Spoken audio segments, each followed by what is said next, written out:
Tja, hallo meine Freunde. Ja, ich möchte mich bei euch erstmal im Vorfeld entschuldigen. Klappt erstmal gar nichts. Technik, die begeistert. Ich hoffe einfach mal, das funktioniert jetzt. Ja, doch, ich glaube, ich bin auf Sendung. Test, Test, Test, Test, Test. Sagt mal, ob ich da bin. Ja, genau, frisch rasiert, ein bisschen Haare geschnitten und so. Ja, ganz genau. Das ist halt der Togot, auch ab und zu mal ein bisschen gut aussehend. Und in diesem Zusammenhang möchte ich nochmal der Katinka, also Katrin, danken. Danke für dein SMS-Dings Gedöns gerade eben. Denn die Technik, die versagt hat, das war nämlich ich. Ich bin nämlich vor dem Rechner eingepennt und ja, ich bin halt ein alter Sack. Ich bin zu klein da unten. Naja, das lässt sich ja ändern. Wenn ich zu klein bin, dann kann ich mich ja auch größer machen und dann kann ich ja auch da hinsetzen. Schauen wir mal, da muss ich allerdings das hier anders machen. Ja, genau, dann machen wir das eben so. Das passt auch. Oder aber doch da drüben. Keine Ahnung, ich weiß nicht. Ich habe die ganzen Tage so ein bisschen mit meiner Technik gekämpft, weil ich neue Dinge ausprobiert habe. Ja, ja, Alex, eingepennt. Ja, ich habe hier so ein, kann man das sehen? Ah ja, ich habe jetzt einen Greenscreen, das funktioniert. Ich habe hier so einen Sessel, so einen ziemlich coolen, und der lässt sich so nach hinten kippen. Und ich habe so gesessen, so. Und Katrinka hat mir eine Mail geschickt und dann hat es Klingelingeling gemacht. Und ich dachte, was, wie, wo? Und das hängt damit zusammen, falls es euch interessiert. Ich habe hier oben so eine kleine Entzündung und habe da heute inhaliert. So richtig fett. Und ich bin scheinbar wieder gesund, warum auch immer. Und hat mein Körper gleich nach Dingens gefragt, nach Entspannung, weil ich schon seit 3 Tagen. Mach dir erstmal einen Kaffee. Ja, erstmal einen Kaffee. Das ist eine gute Idee. Ja, würde ich ja gerne. Dauert alles ein bisschen. Möchte ich euch auch wenigstens was zu sehen geben, aber ich bin jetzt einfach. Ich wollte wie immer eigentlich eine Stunde vorher mich so ein bisschen darauf entspannend vorbereiten. Aber ja, gut, okay. Ich hoffe, ihr seht es mir nach. Ich bin halt Togot. Und für all diejenigen, die das noch nicht wissen, das ist der Kanal Enjoy Your Life in Antalya. Und natürlich diesmal nicht aus Antalya. Ich bin in Daxen. Der Togot Abi ist in Daxen, weil er sich eine 3-monatige Auszeit aus Antalya gönnt. Ich werde erst im Oktober wieder in Antalya sein. Und es gibt halt viel zu tun. Wir sehen hier noch ein Stückchen was zu trinken rein donnern. Wie ist das, wie kann man mich verstehen? Bin ich zu laut? Bin ich zu leise? Ich benutze nämlich gerade mein Handy als Kamera. Ich kann das jetzt leider nicht kontrollieren. Ich kann es leider nicht kontrollieren. Äh, gut, okay, da bin ich und jetzt müsst ihr erst euch mal das ertragen.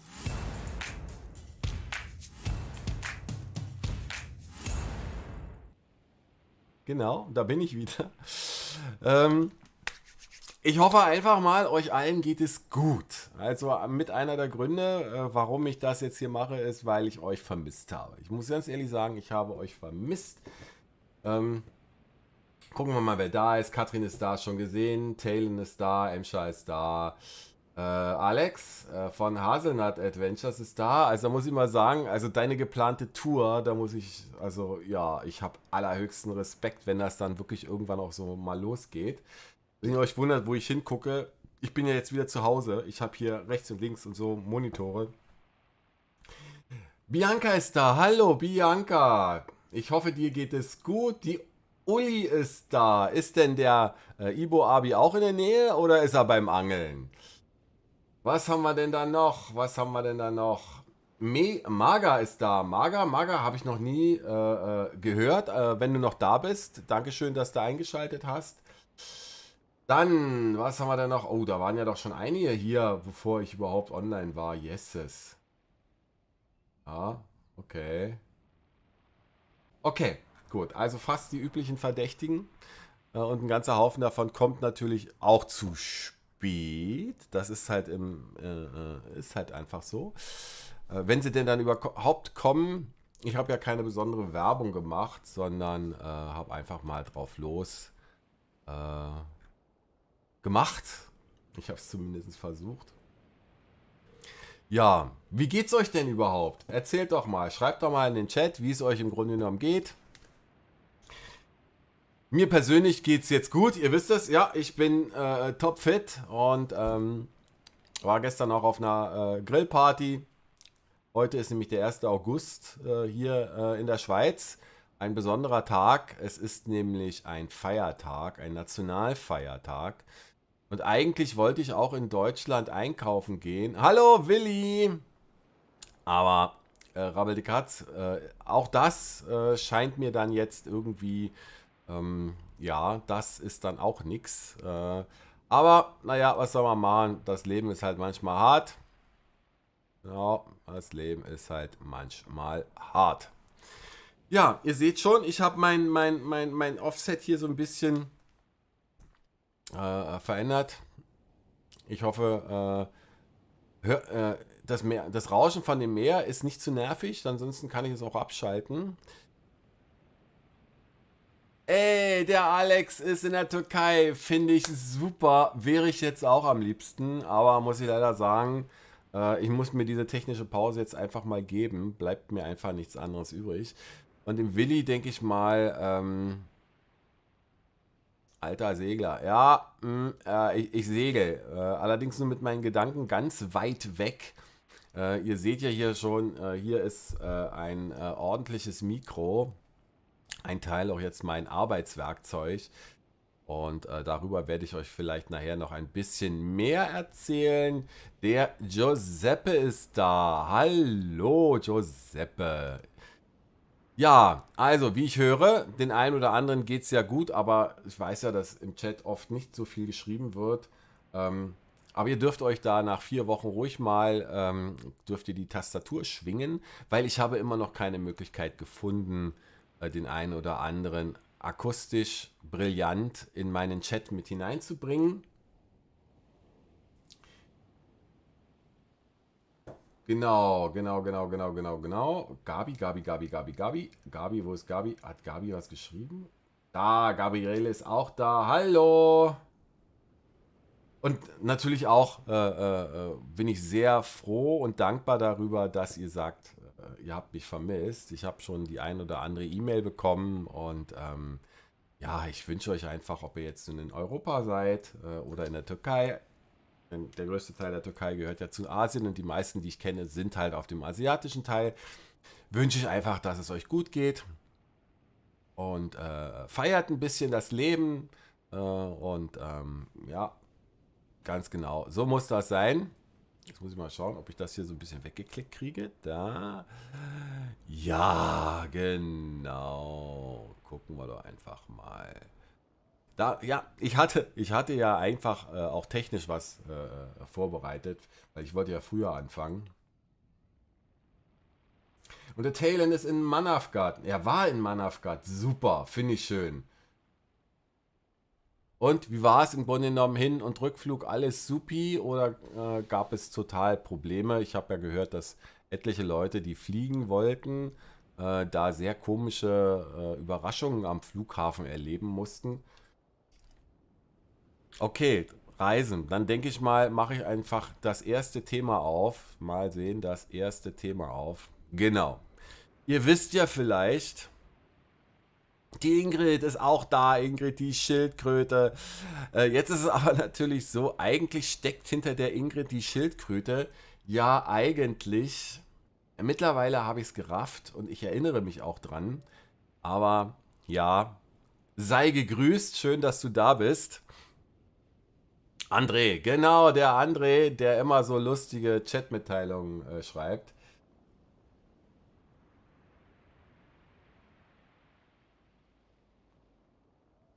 Ja, Talon hätte ja aber auch anders sein können. Ja, also ich habe es hier in der Schweiz, wenn ich von Zürich fliege, wesentlich angenehmer. Ich bin nie höchstens eine Stunde früher da. Und wenn ich Gepäck haben sollte, dann bin ich am Vortag dort und pack es ganz in Ruhe und ohne Stress gebe ich es auf. Das kann man hier nämlich am Flughafen Zürich machen.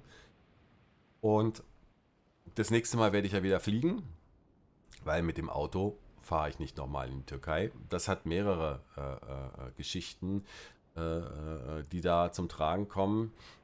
Und ich denke mal, so als ersten Part könnte ich die ja zum Besten geben. Ich mache mir jetzt mal hier so ein bisschen gemütlich. Gucken wir mal, kann ich es mir ein bisschen gemütlich machen, aber ohne dass ich einschlafe. Ja, genau. Also meine Freunde, ich erzähle mal live. Ich hatte zwar auch ein Video, aber, und das wollte ich jetzt eigentlich noch ganz schnell von meinem Handy runterladen, aber Essigsaure Tonerde ist angesagt. Also erzähle ich euch die Geschichte live und in Farbe. Ja, Alex, mit Auto macht Spaß. Ich war ja erstaunt. Aber ich werde dir jetzt erzählen, wie es mir ergangen bin, als ich mit dem Auto zurückgefahren bin. Also, Take 1. Der Togi, gar nicht schlau, geht zum Zoll und sagt, ey Leute, ja, das kommt auch noch. Ich habe hier mir heute mal eine Liste geschrieben, über was ich sprechen möchte. Und da werde ich da auch drüber sprechen. Aber jetzt machen wir erstmal Termin 1, weil ich hatte mir vorgenommen, diesmal mich an ein ganz leichtes Skript zu halten, um mal zu schauen, ob ich meinen so chaotischen Stil, den ich ja pflege, ein bisschen ändern kann. Also, wir machen als erstes, weil es zur Sprache kam, meine Fahrt über die Grenze. Ja, Strafzahlen, gut ist. Ich bin also in Antalya zum Zoll gegangen, 1,5 Monate bevor ich denn dann wirklich losgefahren bin und habe mich da erkundigt, was muss ich denn tun, beziehungsweise auf was muss ich mich denn vorbereiten, weil das mit dem Auto in der Türkei ist selbst für mich als Türken, ich bin ja türkischer Staatsbürger, keine einfache Sache. Der Wagen war zu lange in der Türkei, insgesamt 9 Monate. Genau 101 Tag, glaube ich, sind das gewesen, oder? Nee, sogar viel mehr. Ich war 100 Tage überfällig, so war das. Und Danilo ist auch da, hallo. Ja, genau. Und da hat mir dann der Zollbeamte gesagt, tut mir leid, junger Mann, Sie kommen zu spät. Sie hätten, wenn Sie 2 Tage früher gekommen wären, dann hätten Sie diesem Fahrzeug nochmal eine Verlängerung verpassen können. Und diese Verlängerung hätte mich 120 Tele gekostet. Okay, sage ich, tamam, ich bin also jetzt zu spät, also muss ich sowieso Strafe zahlen. Ja, wenn Sie an die Grenze kommen, müssen Sie Strafe zahlen. Jetzt wusste ich aber nicht, dass er hat mir dann auch gesagt, ja, es wird so etwa 50, 60 oder 100 Telestrafe zahlen. Fand ich, ja, super, okay, klar. Und dann verging die Zeit. Ich habe viele Dinge noch zu erledigen gehabt, sodass ich also erst vor 4 Wochen mir gesagt habe, okay, so jetzt könntest du mal langsam los. Also, gesagt, getan. Die Wohnung habe ich dann so gesichert, dass ich halt längere Zeit nicht da sein kann. Also Wasserhahn unten im Keller abgesperrt, alle Stromabnehmer aus den Steckdosen rausgesteckt. Nur den Kühlschrank habe ich drin gelassen. Gas abgedreht, solche Geschichten. Rollläden runtergemacht. Alles, was vom Balkon wegfliegen kann, halt gesichert und ja, so ein Zeug. Also bin ich dann ins Auto, hatte schon ein bisschen Bammel, weil ja, ich hatte ein bisschen Bammel. Ja, er meinte, das wäre pro Tag. Das ist eine Pro-Tag-Pauschale. Genau, Taylor. Und, ich hatte wirklich ein bisschen Bammel, weil ich beim letzten Mal ja mit Katinka von Berlin aus nach Antalya gefahren bin, was mich überraschenderweise auch das ging sehr gut und die Rückfahrt ging grundsätzlich auch gut. Das kann ich euch jetzt hier an dem Punkt schon mal sagen. Also bin ich dann los und habe mir gesagt, okay, was machst du denn? Fährst du nach Edirne erstmal? Machst du erstmal eine Etappe? Die Vera ist auch da. Hallo. Also erstmal eine Etappe nach Edirne. Genau. Und da bin ich dann, mal sehen, ob ich das hier Vielleicht schaffe ich das ja noch. Ich wollte das alles vorbereiten, aber naja gut, ist halt so, wie es ist. Na, wo ist denn das jetzt hier? Das brauche ich jetzt erstmal nicht. Das brauche ich auch nicht. Machen wir mal Maps auf. Auf jeden Fall bin ich in der ersten Tour nach Edirne gefahren. Bin ich erstmal nach Edirne gefahren. Und da mache ich jetzt hier mal so einen kleinen Kartenausschnitt auf. Ich hoffe, ich kriege das hier jetzt gebacken, weil ich wollte eigentlich besser vorbereitet sein dieses Mal. Nein, Willi, das geht nicht ohne Umschweife. Ich möchte heute den Stream so ein bisschen nach Plan machen. Und jetzt kommt erstmal die Sache mit dem Auto, denn die war gar nicht so unlustig. Und jetzt gucke ich einfach mal, ob ich hier das Ganze hier irgendwie besser hinbekomme als beim letzten Mal. Ich muss mich erstmal wieder ein bisschen daran gewöhnen, wie man dieses Tool hier benutzt. Ich bin also dann losgefahren und habe etwa 11 Stunden gebraucht bei der ersten Etappe bis Edirne. Ich bin nicht die normale Strecke über Balıkesir, Bursa und dann da bei Gebze über die Brücke, um dann von Istanbul aus nach Edirne zu fahren, sondern ich bin eine andere Tour gefahren, die extrem cool war. Jetzt will ich mal gucken, ob ich das hier gemanagt bekomme. Ja, ich glaube, ja, genau. Ich denke mal, das geht schon irgendwie, indem ich das hier einfach dahin stelle und das dahin und das dahin, das dahin. Aber das ist irgendwie nicht so. Dann, wo haben wir denn das jetzt, die Karte? Wo soll ich die denn jetzt hinschmeißen? Da, da. Genau.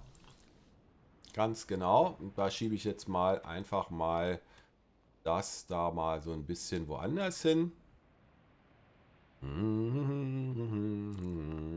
Chat. Der Chat hier. Da ist der Chat. So, den schiebe ich da jetzt mal da rüber. Die Karte ist jetzt ein bisschen hell, da kann man den Chat leider nicht sehen. Also zumindest glaube ich nicht besonders gut. Ich klinke mich selber mal, ich klinke mal kurz das Chatfenster mal hier raus und ich mache auch ganz kurz Winke, Winke. Genau.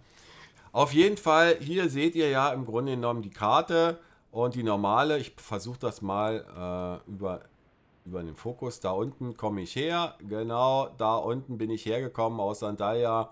Und die normale Route, also es gibt ja mehrere Routen, die man fahren kann, kosten eigentlich alle genauso viel Zeit ist. Man kann hier gerade hoch über Isparta, Kütahya, Eskişehir und dann kann man über Bursa und Gebze nach Istanbul. Ich bin aber komplett anders gefahren. Und zwar kriege ich denn die Strecke noch irgendwie halbwegs gebacken? War auf jeden Fall sehr interessant. Ich bin nämlich hier über Kanakkale gefahren. Kanakkale hat hier nämlich eine Brücke. Da ist sie. Genau. Bin über Kanakkale gefahren und dann will ich mal gucken, ob ich da jetzt mal vielleicht auch die Route setzen kann hier mit der Software hier. Ich bin nämlich wirklich eine ganz andere Route gefahren. Okay, dann will ich mal zum Krankenhaus. Krankenhaus ist immer gut. Naja, nee, eigentlich nicht, aber Krankenhaus, Routenplanung. Ich bin nach Kanakkale. Mal sehen, ob der das jetzt Standort wählen. Antalya. Antalya. Genau. Da. Nein, nein, nein. Die Route bin ich gefahren. Genau, die Route bin ich gefahren. Und zwar bin ich so rumgefahren, für all diejenigen, die es interessiert. Diesen Weg gibt es nämlich auch. Jetzt werde ich gerade ganz fürchterlich deprimiert, weil mein Telefon zeigt mir an, dass ich im Grunde genommen gerade meine ganzen Zahlungen vollführt habe. Ganz schlechtes Karma, ganz genau. Das könnte man da so platzieren. Auf jeden Fall bin ich diese Strecke gefahren und in Kanakkale bin ich dann über die Brücke.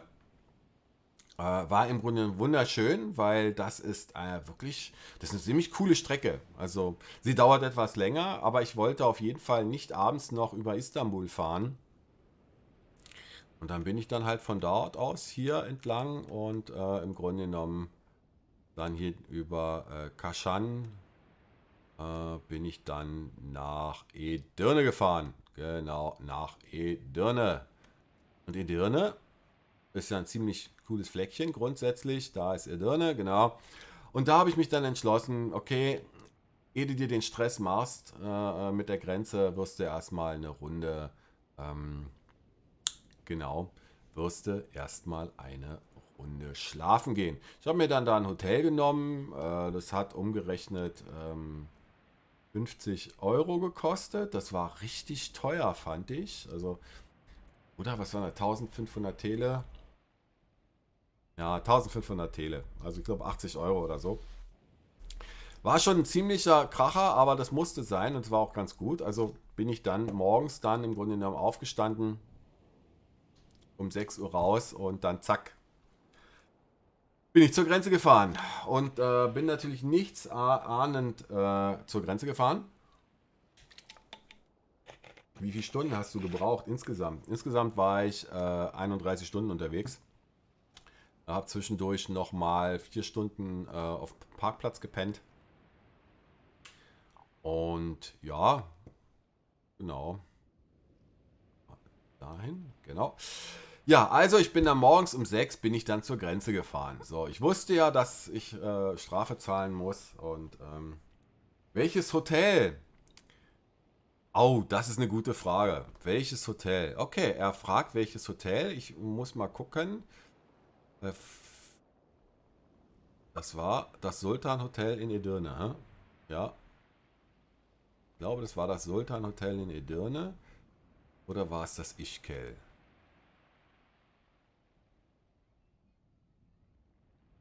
Aber gerade mal. Das war da. Da musste ich da lang. Das Edirne Plaza war es nicht. Darum, da ist die Einbahnstraße. Ja, ich glaube, also entweder war es das Ischik oder das Sultan Hotel. Bin mir aber jetzt nicht mehr ganz so sicher. Das habe ich mir jetzt auch gar nicht gemerkt. War angenehm, Zimmer waren sauber. Bin gut ausgeschlafen, los. Hab mir dann dort unten noch einen Hamburger gekauft. Ja, was man nicht so alles macht. Ja, auf jeden Fall, ich will ja auch langsam wieder zum Thema kommen. Ähm,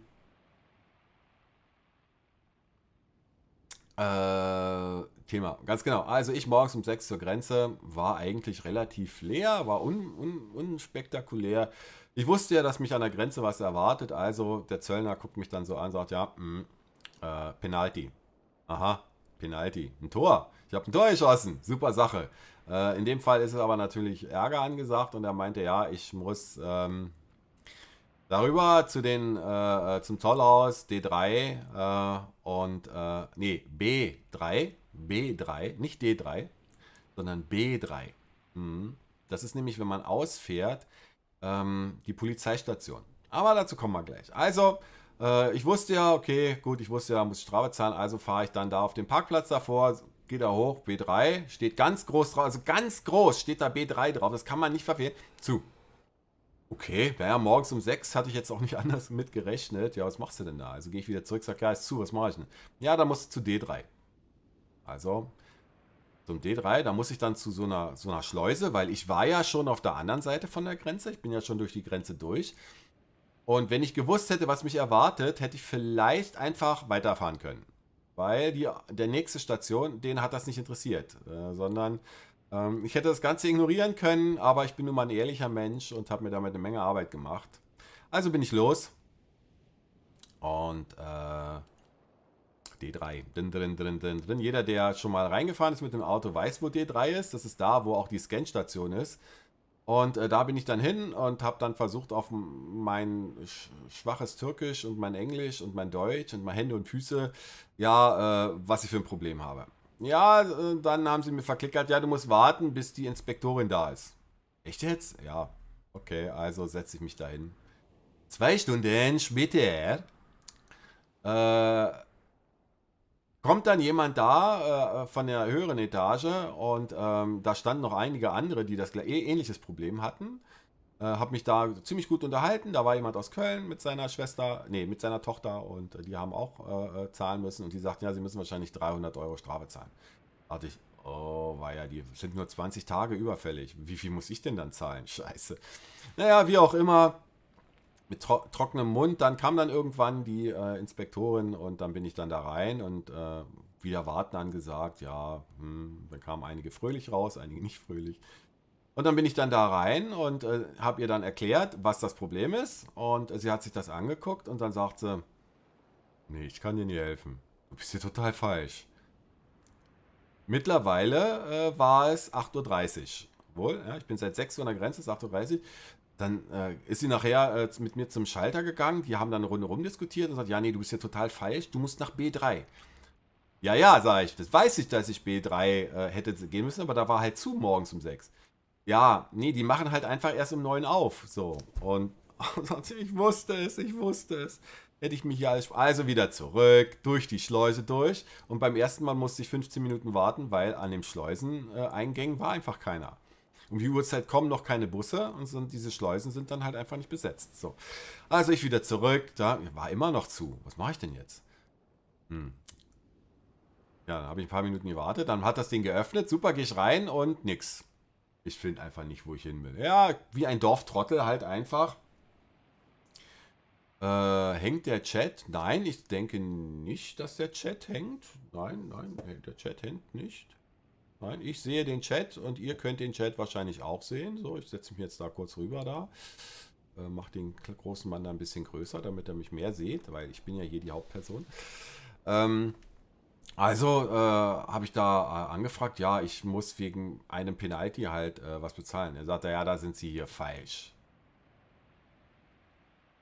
Zum Glück war ich geistig ja darauf vorbereitet und ausgeschlafen. Und ja, sag ich, ja, wo muss ich denn? Ja, das ist das Nebengebäude. Wo zum Teufel gibt es denn hier? Ja, müssen Sie da mal raus und dann müssen Sie dann ein Stück weiterlaufen und dann ist da nochmal eine Treppe da. Da müssen Sie dann hin.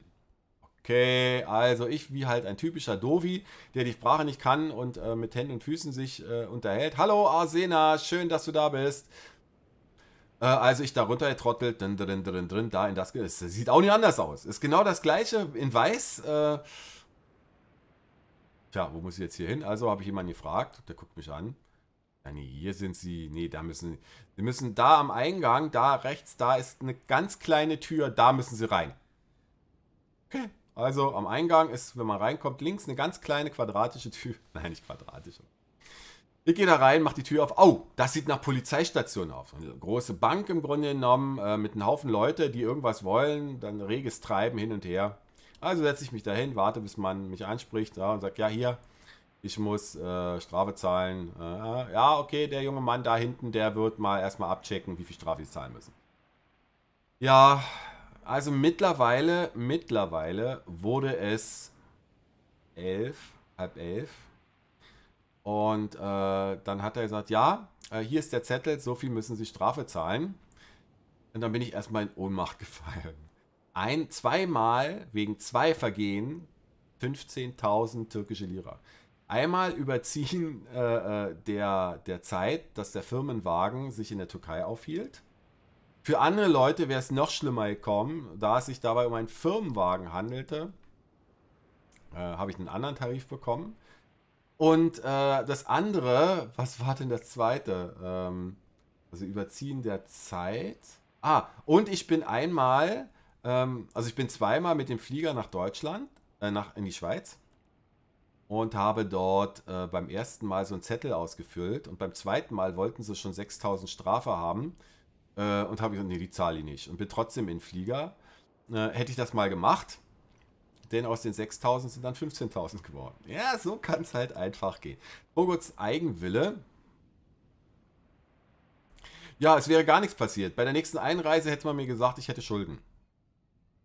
Genau, ich hätte mir gar nicht so einen Stress machen müssen. Bei der Einreise hätte ich einfach gleich zu D3 und sagen, hier, ich muss was bezahlen, wo muss ich hin? Und Mittlerweile weiß ich auch, dass das wirklich so unproblematisch ist, aber ich wollte es halt hinter mir haben. Und die Story ist ja noch nicht zu Ende. Ich bin ja immer noch am Dings und es ist fast 11:30. Und dann hat man mir gesagt, ja, Sie können da zu einer Ombudsstelle gehen, also so eine Vergleichsstelle. Das ist im zweiten Stock von dem gleichen Gebäude, wo auch die Polizeistation ist. Und da soll ich doch einfach mal fragen, ob man da mit dem Preis nicht was machen kann. Und ja, und dann bin ich dann da hoch, weil 31.000 türkische Lira, die hatte ich jetzt auch nicht gerade in der Tasche. Ähm, ja, da konnte man was machen und die Damen und Herren dort waren wirklich sehr bemüht, mir zu helfen. Und ich hatte dann halt schlussendlich zwei Optionen. Ich hätte eine Stelle anrufen können, die extern dann vermittelt. Die hätten wahrscheinlich den Preis auch halbieren können, sogar vielleicht sogar noch mehr. Weil es, erstens bin ich türkischer Staatsbürger und zweitens war das ein Firmenfahrzeug. Es waren 1000, also zu dem Zeitpunkt waren es 1400 Euro, was ich da abgedrückt habe. Wobei, ich habe ja Franken, das ist immer so ein komischer anderer Kurs, aber ich glaube, das waren 1400 Euro. Auf jeden Fall äh, konnte ich mich entscheiden zwischen Ombudsstelle, dann hätte ich einfach nochmal warten müssen. Ähm, und es war 11:30 und dann dachte ich, ja, ist so eine Scheiße, das geht ja gar nicht, ich will endlich los hier. Und dann, was ist die nächste Möglichkeit? Ja, Sie zahlen es gleich bar, hier vor Ort. Dann zahlen Sie von den 31.000 türkischen Liran halt nur noch 23.000 türkische Lira. Seid gebongt, Handschlag drauf. So. Und dann ging es ans Bezahlen. Ich habe in der ganzen Türkei noch nie sowas erlebt. Das war einfach köstlich. Deswegen möchte ich das hier einfach auch mal für euch erzählen. Das war nämlich wirklich. Ich bin da erst knapp um 1 Uhr dann weg. Ähm, ja, also, ja, okay, super. Ich dann also los, sag also, muss ich bezahlen? Wo muss ich hin? Ja, Sie müssen zum Perron 41. Das ist da beim Ausfahren im Grunde genommen der Perron. Nee, 61. 61? 41? 61, 61. Das ist, wenn man den ersten Schalter hinter sich hat bei der Ausfahrt, die zweite Schalterreihe. Gleich links da der zweite Eingang. Also ich da hin und sage, ja, hier, ich muss hier Geld bezahlen.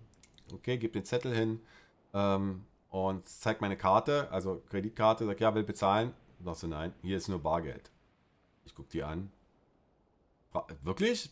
Bargeld? Ich trage doch hier keine 23.000 türkische Lira mit mir rum.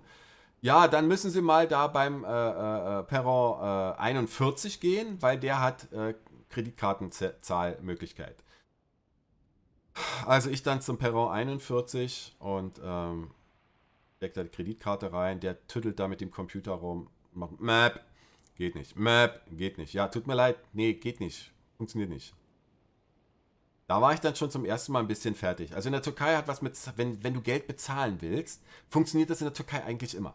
Aber ich war mit dem Fuß ja schon außerhalb von der Türkei. Wahrscheinlich lag es daran. Auf jeden Fall ich dann wieder zu dieser Schlichtungsstelle und sagte, ey, tut mir leid, ich kriege ich nicht bezahlt, was soll ich denn da machen? Und dann haben wir insgesamt eine geschlagene Stunde versucht, alle möglichen Sachen.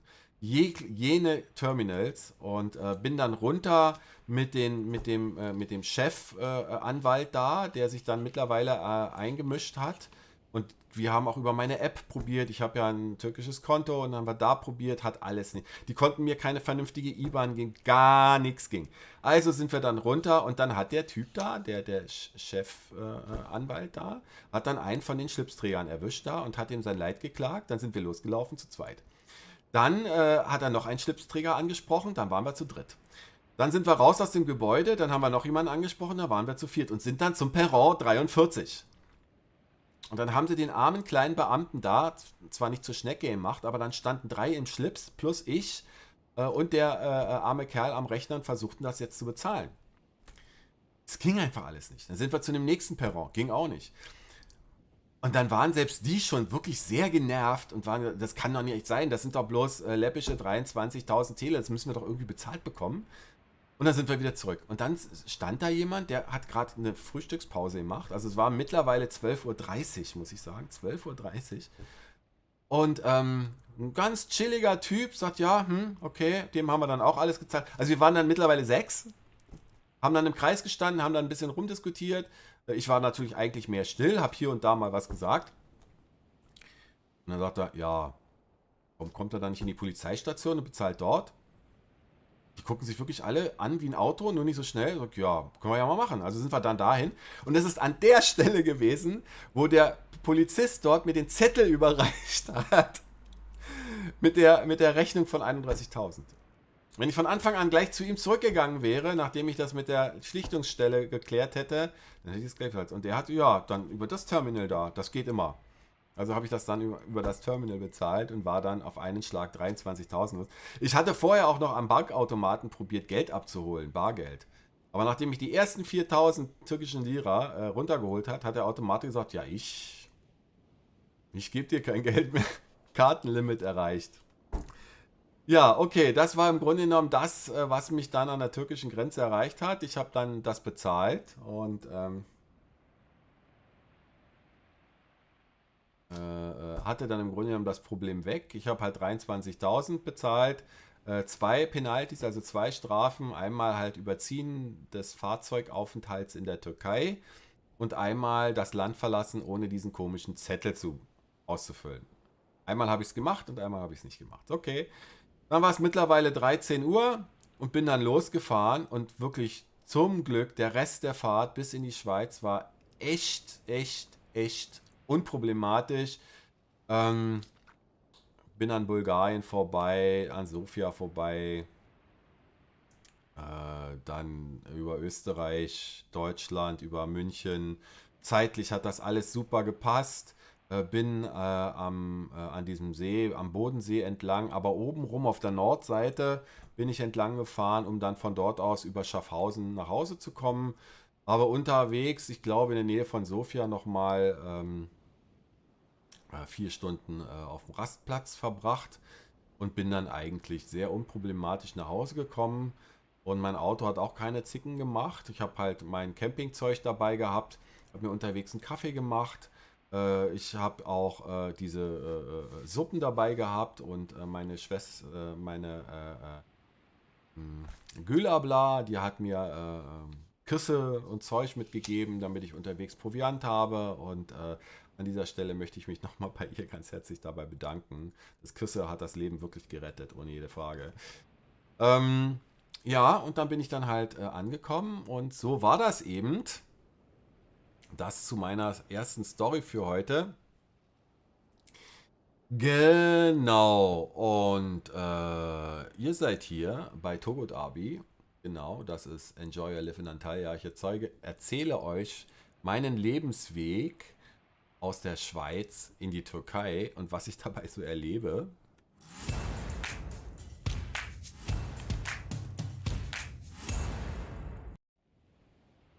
Und ja, so ist das halt. Ich habe das erste Mal wirklich den ersten Part wirklich durchgezogen. Wenn jemand eine Reise tut, da kann man was erleben. Ja, genau so habe ich mich auch gefühlt und war aber froh, dass ich schlussendlich die Sache erledigt hatte. Und dann habe ich dann für mich im Grunde genommen auch den Entschluss gefasst, dass ich nicht mehr mit dem Auto in die Türkei fahre. Nicht, weil ich weiß ja jetzt, wie es geht, was ich darf, was ich nicht darf. Aber schlussendlich lohnt sich das private Auto in die Türkei zu fahren, eben eigentlich nicht wirklich. Ich habe mal so meine Kilometer gefasst, was ich da so in Antalya gefahren bin und da bin ich unter 3.000 Kilometer gefahren in 9 Monaten. Das Auto war seit Oktober halt dort und ich bin im Juni, Juli, Ende Juni, genau, Ende Juni zurückgefahren, genau. Und Januar, Februar, März, April, Mai, Juni, Oktober, November, Dezember. Ja, 9 Monate war das Auto. Der Christian ist da. Hallöle. Genau, das Thema habe ich dann damit abgeschlossen und mal sehen, was ich dann hier noch auf meinem kleinen Merkzettel habe. Ja,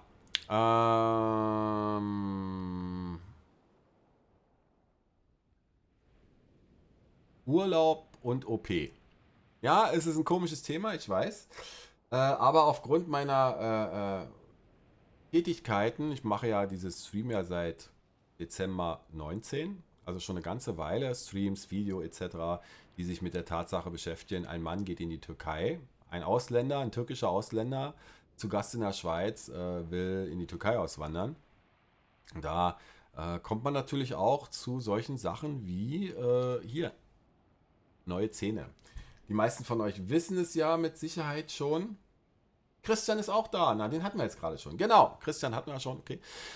Ähm, Ich wollte euch jetzt hier einfach nochmal ein Status-Update geben für all diejenigen, die sich wirklich mit diesem Thema auseinandersetzen wollen. Und ich habe mittlerweile schon mehr als ein Dutzend Leute da in die Richtung nicht nur vermittelt, sondern ihnen dann auch geholfen, die richtige Entscheidung zu treffen. Denn es ist nicht immer zweckführend, sich die Zähne in der Türkei zu machen. Das ist mein im Moment vorhandenes Resümee.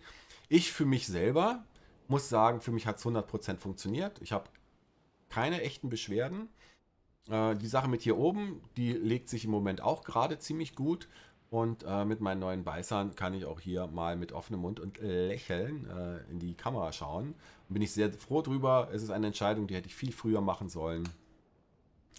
Und ja, und die Sache mit den OPs ist so, ich habe jetzt leider feststellen müssen, nicht weil ich es selber gemacht habe, sondern weil Leute, die ich da halt ein bisschen navigiere, da zu meinen beiden Spusis, die sich halt mit dem Thema Urlaub und OPs in der Türkei halt beruflich befassen. Ja, ich kriege auch einen kleinen Obolus. Ja, genau, kurze, genau da. Bekomme darüber natürlich auch einen kleinen Obolus, aber das ist jetzt nur nicht so weltbewegend.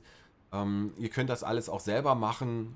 Ihr müsst da euch nicht an die Leute halten. Ich werde dann unter diesem Video auch den Link zu den beiden einblenden. Aber die machen das halt einfach sehr gut. Also man ruft an, erzählt denen, was man machen will. Die lotsen euch zu den richtigen Operateuren und Doktoren und Aufenthalt, Transfer, wird alles geregelt. Den Flügel muss man selber buchen. Aber das hat für ganz viele Leute schon wirklich super funktioniert. Also ich war wirklich erstaunt. Ich war nicht von Anfang an begeistert davon. Aber das funktioniert wirklich gut und man spart eine Menge Geld und die Qualität ist super. Aber, und das möchte ich dir nicht verheimlichen, Probleme gibt es immer wieder mal. Man muss sich einfach nur den Ärztefusch in Europa anschauen. Dann weiß man, dass alle Ärzte nur mit Wasser kochen. Und die Ärzte sind alle nur so gut wie ihr Personal und ihr Equipment. Aber wovon ich abraten möchte hier an dieser Stelle ist, gerade an die weiblichen Zuhörer, ist, wenn ihr irgendwelche OPs machen wollt, die sich am Oberkörper befinden, ob das jetzt nur Unterarme straffen oder Bauch straffen oder ein Sixpack machen, da müsst ihr euch einfach darüber klar sein, dass es immer mit Wunden versehen. Also man hat Wunden einfach, auch wenn die Leute das sehr toll machen. Und diese Wunden müssen eine ganze Weile abgeklebt sein, damit sie vernünftig heilen können. Und bei Temperaturen über 20 Grad, glaubt mir, das macht keinen echten Spaß. Das macht keinen echten Spaß, weil man ist die ganze Zeit am Schwitzen und dieses Schwitzen tut man auch unter den Pflastern. Und man sollte sich da nicht kratzen und all so ein Zeug und das ist wirklich unangenehm. Und jetzt mache ich im Grunde genommen einen kleinen Promotion-Wink. Man kann natürlich auch von Oktober bis März dorthin und die Sachen machen lassen. Funktioniert im Übrigen genauso super. Genau, das nur zu dieser kleinen Einlage. Also meine Zähne, wie ihr seht, ich bin super begeistert und kann ich wirklich jedem nur empfehlen. Ich weiß nicht, wie das in Deutschland funktioniert. Mein Bruder hat sich die Zähne machen lassen, weil er zu dem Zeitpunkt war er gerade arbeitslos und hat das über die Ämter geregelt. Und in der Schweiz, ja, zahlt es halt den Preis eines Kleinwagens. Also für alle meine Schweizer Zuschauer, wenn ihr da Näheres wollt, schreibt mich einfach an. Könnt ihr hier entweder unter dem Stream Fragen stellen oder halt über die E-Mail, die unter den Stream-Infos zu finden ist, könnt ihr mich anschreiben. Ich helfe euch da gerne weiter. So, okay. Okay.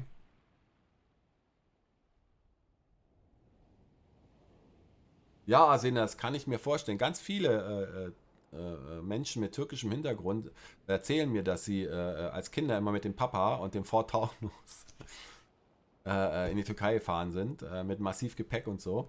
Aber ich muss ehrlich sagen, ich persönlich fand das jetzt nicht wirklich so schlimm. Also, nee, war wirklich nicht schlimm. Ich war erstaunt, das habe ich auch konditionell ziemlich gut gepackt. Und ja, und unterwegs hatte ich dann da in Kanakkale, wenn ich da über die Brücke wollte, war die Brücke gesperrt. Und da hat man sich unterhalten mit Leuten, die den gleichen Weg im Grunde genommen fahren. War einfach super. Aber ich merke schon wieder, ich schweife ab. Also, das Thema Schönheits-OP nicht im Sommer haben wir durch. Dann, für all diejenigen, die jetzt total entmutigt sind, Ikamet, was geht noch? Möchte ich einfach mal sagen, die Türkei ist ein Land der Lösungen und ihr dürft euch einfach nicht herunterziehen lassen von negativen Situationen, wenn ihr nicht die gesamten Hintergründe kennt. Aber es muss ja nicht unbedingt Auswandern sein. Ja, Sena, klar, ich kann dir da was klar machen, aber du bist eine erwachsene Frau, du kannst das auch selber. Aber wir sind dann einfach nochmal diesbezüglich in Kontakt. Weißt ja, kannst mich ja jederzeit erreichen. Also, Ikamet. Ikamet ist Thema. Ja, es ist so, es gibt im Moment in der Türkei, und zwar in der gesamten Türkei, Probleme mit dem Bekommen von Ikamet. Dem muss man sich einfach stellen, das ist so. Ich als Türke brauche kein Ikamet, deswegen habe ich das Thema bisher eigentlich immer außen vor gelassen. Aber es strömen ja immer mehr Leute zu mir, die sich mit dem Thema auseinandersetzen wollen oder müssen oder können. Und dazu möchte ich jetzt einfach mal sagen, Auswandern muss ja nicht sein. Ich persönlich finde das eigentlich viel cooler hier und da und dort. Ich habe ja 3 Standorte in der Schweiz, im Kanton Zürich, in Dachsen. Das ist auf dem Dorf. Also das ist wirklich Schweizer Dorf. Ja, mit Kühe und so. Ja, ich kenne das schon. Und dann Berlin. Berlin ist auch ein Standort von mir. Und dann Antalya. Und ihr solltet euch einfach mal überlegen, Ralf und Marles, hallo, schön, dass ihr es geschafft habt. Ihr solltet euch einfach mal überlegen, ob das mit dem Auswandern sein muss. Muss denn das sein? Ich persönlich so nach 30 Monaten, wo ich mich mit dem Thema befasse, von denen ich 20 bis 24 Monate in der Türkei war, muss einfach mal feststellen, nö, muss einfach gar nicht. Muss gar nicht. Es bleibt natürlich jedem selbst überlassen. Viele Leute sagen sich, ja, Auswandern ist eine tolle Sache, wir wollen alles hinter uns lassen. Super, wenn ihr das machen wollt, macht das. Ich möchte euch einfach so aus meiner Perspektive sagen, haltet euch einen Rückweg frei. Ja, also wenn ihr eine Wohnung habt und die nicht verkaufen müsst, verkauft sie nicht. Wenn ihr ein Haus habt und es nicht verkaufen müsst, verkauft es nicht. Also wenn ihr die Finanzen habt, um die Sachen auf diese einfache Art zu regeln, dann macht es nicht. Ja, bei Ralle und Marles weiß ich, sie sind da so ein bisschen knapp, sie müssen sich entscheiden, hopp oder flop. Aber dazu möchte ich ja hier heute mal was sagen. Für all diejenigen, die sich jetzt Sorgen mit dem Ikamet machen. In der Türkei macht man das Ikamet dort, wo man angemeldet sein möchte. In Deutschland ist man doch auch irgendwo gemeldet. Ja, auch als Deutscher ist man irgendwo gemeldet. Ich bin zum Beispiel, und ich bin in Dachsen gemeldet. Und ich bin in Antalya, in Kepes gemeldet. Genau. Wo ich mich aber aufhalte, ist total wurscht. Das spielt überhaupt gar keine Rolle, wo ich mich schlussendlich aufhalte, und das ist in der Türkei genauso. Mein Bruder zum Beispiel, der hat in Isparta sich eine Wohnung gemietet für 600 Tele und ist dort gemeldet, dass das seine Wohnung ist. Aber er ist ja auch Türke. Er hat es einfach. Als Türke hat man es einfach einfach. Aber als Ausländer, dann nimmst du dir einfach den normalen Weg wie bisher an einem Ort in der Türkei, wo du eigentlich nicht leben willst. Da mietest du dir ganz billig, das ist irgendwo in der Türkei, für 1200, 1300 mietest du dir eine Wohnung. Irgendeine. Leerstehend, schon seit 30 Monaten nicht bewohnt. Die mietest du dann. Die braucht dann auch kein Wasser und kein nichts. Braucht sie alles gar nicht. Und dann mietest du dir das Ding an und dann machst du das ganze Prozedere dort. Genau. Dann gehst du dahin zu diesem Ort und sagst, ja, du brauchst Aufenthaltsgenehmigung, und dann wird dir das dort auch genehmigt. Auch jetzt wird dir das dort genehmigt, denn die Hauptprobleme sind einfach dort, wo die Massen sind. Ich verstehe nichts, Gabriele. Warum nicht? Weil ich habe das jetzt schon zweimal so gemacht für jemanden. Das ist ja keine Sache, die ich mir aus den Fingern sauge. Ich will euch ja keine Storys erzählen. Und jetzt erzähle ich einfach weiter.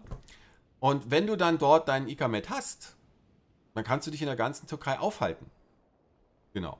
Dann kaufst du dir ein Haus in Isparta oder in Izmir oder in sonst irgendwo und kannst mit diesem Ikamet dort auch dein Wasser bekommen. Habe ich zweimal gemacht. Das ist also nichts, wo ich sage, geht nicht.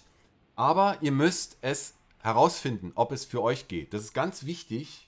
Das ist wirklich ganz wichtig, weil es wird auch Menschen geben und das hängt von so vielen Faktoren ab, da geht es eben einfach nicht. So. Du hast dir drei. Drei? Was willst du sagen? Und Willi schreibt H. Hallo. Okay. Also, wie gesagt, habe ich für zwei Leute gemacht. Nicht für drei, sondern für zwei Leute gemacht. Und naja, gemacht ist zu viel gesagt. Ich habe es angestupst. Ich habe denen einfach geraten, hört zu, wenn ihr jetzt kein Ikamet bekommt, dann geht ihr in die Provinz Urgla und versucht das dort. Und wenn ihr es da nicht bekommt, dann geht ein Haus weiter. Sicherlich, das kostet alles Geld. Eine Wohnung mieten kostet überall Geld. Ja, gebe ich ehrlich zu, das ist nicht einfach, aber es ist machbar. Es ist machbar. Aber eigentlich möchte ich euch ja sagen, wenn es im Moment nicht geht, dann geht es halt einfach im Moment nicht. Ärgert euch darüber nicht. Wenn jetzt im Moment ein Ika-Match-Stop ist, ich sage euch was, ab Oktober wird sich das wieder ändern. Wird sich wieder ändern. Ihr wisst ja, was so in der Türkei so alles passiert. Da geht es drunter und drüber. Was du heute kannst besorgen, musst du morgen nicht machen. Ja, so ist halt einfach die Türkei. Und wenn du in der Türkei leben willst, findest du in der Türkei immer einen Weg. Aber die Türkei hat als souveräner Staat, und das möchte ich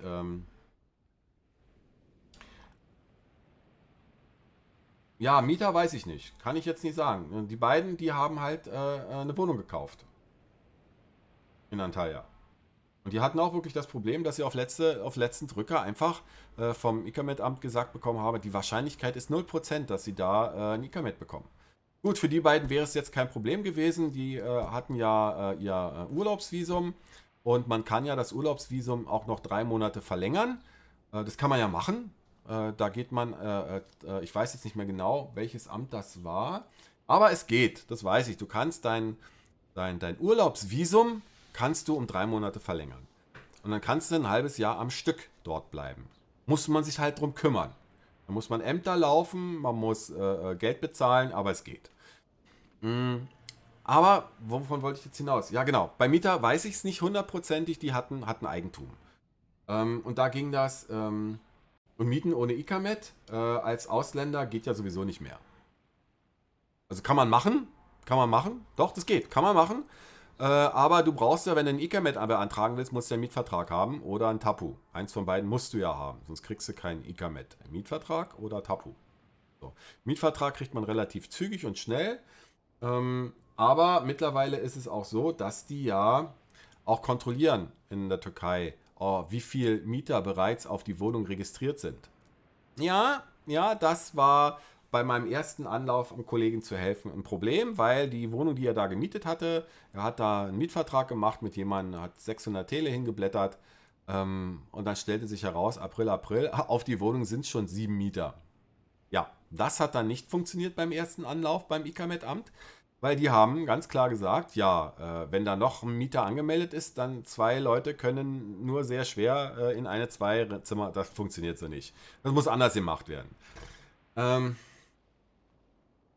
ja, sicherlich, Arsena, das ist alles mit Risiko. Für jeden Ausländer ist das Einwandern in ein anderes Land ein Risiko.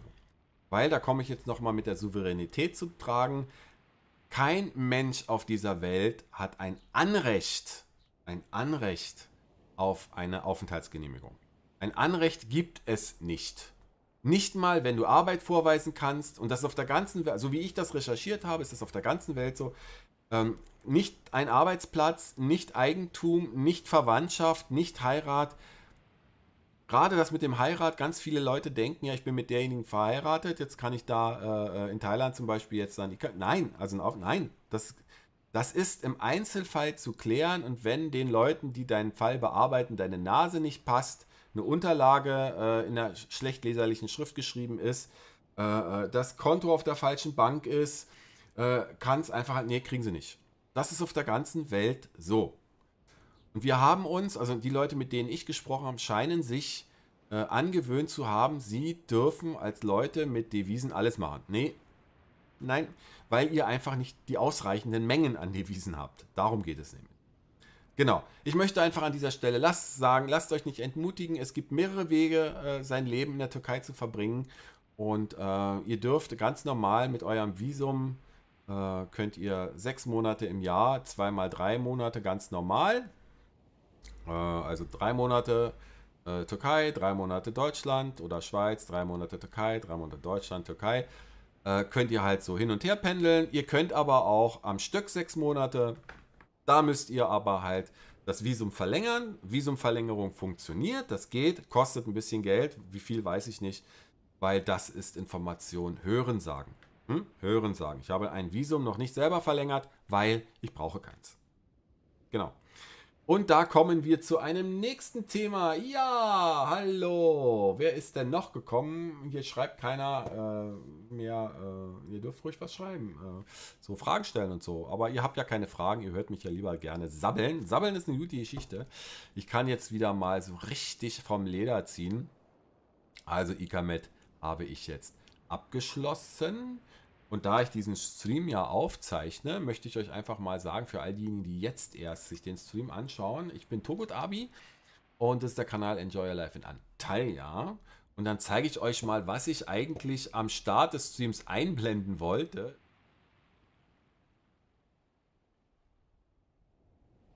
Aber ich habe ja verpennt, ja genau, ich habe verpennt und zum Glück habe ich sehr treue Leute, die feststellen, oh, der hat sich angesagt, ist gar nicht da, den müssen wir wecken. Super Leute, finde ich gut. Also, nächstes Thema. Ohne Moos, nichts los.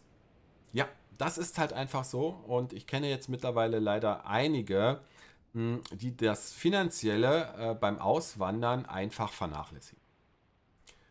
Ihr braucht einfach ein gewisses Startkapital, das ist einfach so.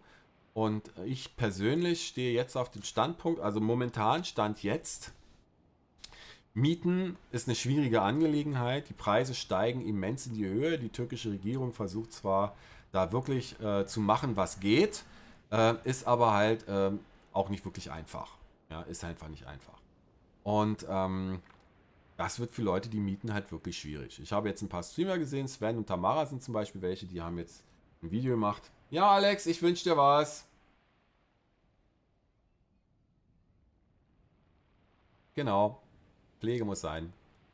Ähm, und da ist das halt einfach so, wo war ich denn jetzt? Ich war bei Ohne Moos, nichts los. Genau, ich habe es mir aufgeschrieben, ich habe mir einen Zettel gemacht. Einfach unglaublich. Ähm, Mieten ist eine heikle Geschichte. Und zwar habe ich mittlerweile mitgekriegt, ist das nicht nur in Antalya so, also ich meine jetzt die Provinz Antalya, weil sie halt von Touristen so belagert ist, sondern das Hauptproblem zurzeit ist die Gier der Menschen.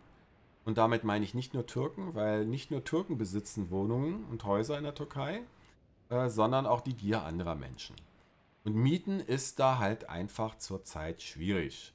Auch wenn ich es nicht gerne tue, möchte ich euch sagen, wenn ihr nicht mit der ausreichenden Menge Geld kommen könnt, dann überlegt es euch lieber und startet erstmal mit Dauerurlaub. Der ein oder andere wird sich das nicht leisten können, das ist mir durchaus klar. Die Silvia ist da, hallo! Aber das ist halt einfach so. Auswandern ist eine Sache, die man sich leisten können muss. Das ist so. Und wer flüchtet aus Europa, weil er sich das Leben in Europa nicht mehr leisten kann, ja, der sollte einfach ganz klar wissen, es ist in der Türkei nicht einfach. Und als Rentner in der Türkei wird es jetzt auch nicht viel einfacher. Der Wechselkurs ist zwar im Grunde genommen jetzt am Steigen, ich glaube, der ist bei 18,80. Ich habe jetzt ein paar Tage nicht reingeschaut. Aber schlussendlich, wenn du nur 500 bis 800 Euro bekommst und kein Eigentum in der Türkei hast, ja, dann ist das einfach schwierig. Und meine Erkenntnis im Moment ist einfach, dann sollte man sich wirklich nochmal überlegen. Man sollte sich das wirklich überlegen, ob man sich das ans Bein bindet. Ja, Arsena, wünsche dir noch einen schönen Abend. Weil eine Rückkehr ist dann doch nicht mehr so einfach, wie man sich das denkt. Ja? Weil selbst wenn man Familie in der Heimat hat, heißt das nicht, dass man da einfach mal reinsegeln kann und für 5 Monate leben, bis man sein eigenes Leben nach der Rückkehr wieder auf die Reihe gekriegt hat. Das ist für die einen oder anderen nicht ganz so einfach, ähm, weil halt ja, eine Rückkehr ist erstmal auch mit Schmach behaftet. Und zwar mehr, als man sich denkt, weil man muss sich selber eingestehen, ich habe es nicht geschafft. Ja, das ist so. Man muss sich eingestehen, ich habe es nicht geschafft. Ah, die Leila ist auch da. Hallo. Und das ist natürlich auch nicht jedermanns Sache. Und dann kommt dann zum Tragen, dass ganz viele dann dort bleiben, wo sie gerade sind und versuchen, sich dort durchzukämpfen. Aber die Situation in der Türkei wird kurzfristig, also ich rede jetzt 1, 2 Jahre, nicht wirklich besser werden. Das ist so. Und wenn ihr nicht die entsprechende Penunse in der Hinterhand habt, ist das einfach schwierig. Die meisten YouTuber, und da zähle ich mich auch dazu, die haben halt genügendes Geld in der Hinterhand gehabt, um sich dann auch einen Weg suchen zu können, wenn irgendwas nicht funktioniert. Ihr wisst ja, das mit Mieten hat nicht funktioniert. Merhaba, Leila, ich hoffe, dir geht's gut.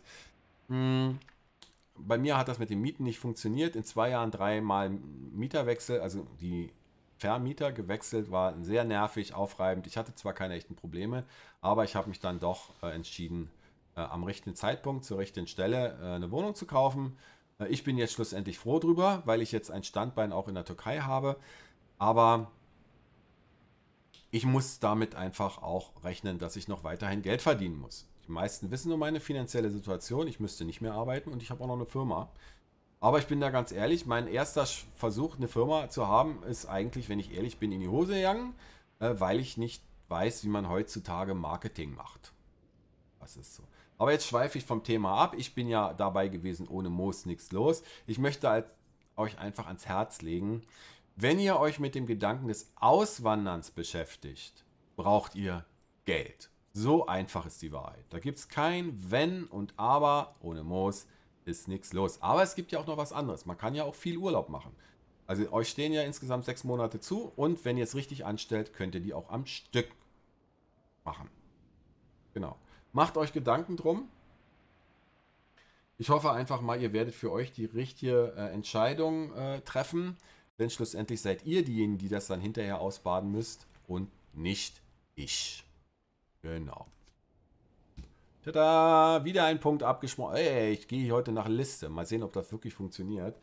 Ich hoffe, ihr seid bis jetzt einigermaßen gut unterhalten. Ja, was haben wir denn hier noch? Ja, vielleicht das, weil wir gerade von Geld reden. Genau. Diejenigen, die mich schon länger kennen. Ja, Gabriele, genau. Ich finde, die Türkei ist auch weiterhin ein Paradies. Gerade wenn man nicht unbedingt in den Städten wohnt, sondern ein bisschen außerhalb, denke ich mal, ist es immer noch paradiesisch. Je nachdem, was man sich leisten kann. Ja, ganz genau. Tele, ganz genau. Ähm, Die ein oder andere, also Thema. Mein Rentenbescheid aus DE ist gekommen. Mein aktueller, den musste ich anfordern. Und ich habe ja auch berichtet, ich glaube, das war 21, habe ich ein paar Videos darüber gemacht, warum ich überhaupt mich mit dem Thema befasse, Auswandern. Und das ist die Tatsache, dass wenn ich in Rente gehe, das Rentengeld aus meiner Konstellation, dass ich 19 Jahre in Deutschland und jetzt 20 Jahre in der Schweiz gearbeitet habe, einfach nicht auf meine volle Rente komme. Das hängt nicht damit zusammen, dass ich nicht die ganze Zeit gearbeitet habe, sondern es hängt einfach damit zusammen, dass ich 2 geteilte Renten kriege und in der Schweiz halt das Rentenvolumen über das BVG, das ist halt so eine Zusatzrente, die jeder Schweizer im Grunde genommen abschließen muss, halt nicht mitgemacht habe. So komme ich summa summarum auf 760 Euro Rente aus Deutschland. Neuester Bescheid. Zeige ich euch den? Weiß gar nicht. Zeige ich euch den? Weil ich kenne einige, die jetzt mit Sicherheit aufstöhnen und sagen, was, so viel für nur 19 Jahre? Ähm, Das hängt einfach damit zusammen. Ich habe halt, ja, jetzt sage ich ein Schimpfwort. Ich gehöre nicht zu den Minderverdienern. Ich habe immer gut verdient. Und aufgrund der Umstellung von eingetragenem Geld und Punkte, da wurde ja mal das Rentensystem, wurde ja mal im Grunde genommen angepasst in ein Punktesystem. Und heutzutage ist es ja so, dass jeder nur im Grunde genommen maximal 2 Punkte pro Jahr für seine Rente einzahlen kann. Ah ja, hier habe ich es. Vielleicht, ich kann es ja zeigen. Ich hoffe, man kann es sehen. Da ist der Zettel. 748. Genau. Rente. Da. Nee, so. Ach, da ist die Linse. Wo ist denn da die Linse? Genau, Rentenbescheid. Erst vor ein paar Tagen hier eingetrudelt. Also selbst wenn ich im momentanen Standort, also jetzt sagen wir mal, sage ich könnte jetzt in Rente gehen, würde ich mit dem Geld, denke ich mal, durchaus gut auskommen, weil ich habe jetzt eine Eigentumswohnung. Und aus der Schweiz bekäme ich zurzeit nur 690 Franken. Ja. Das heißt also, ich kann mir momentaner Stand jetzt im Grunde genommen ein Rentnerleben in der Schweiz nicht leisten. Das hat sich in den letzten 2,5 Jahren nicht geändert. Meine Selbstständigkeit hat nicht so funktioniert. Jetzt mache ich was anderes, das wisst ihr ja, darüber erzähle ich später mehr.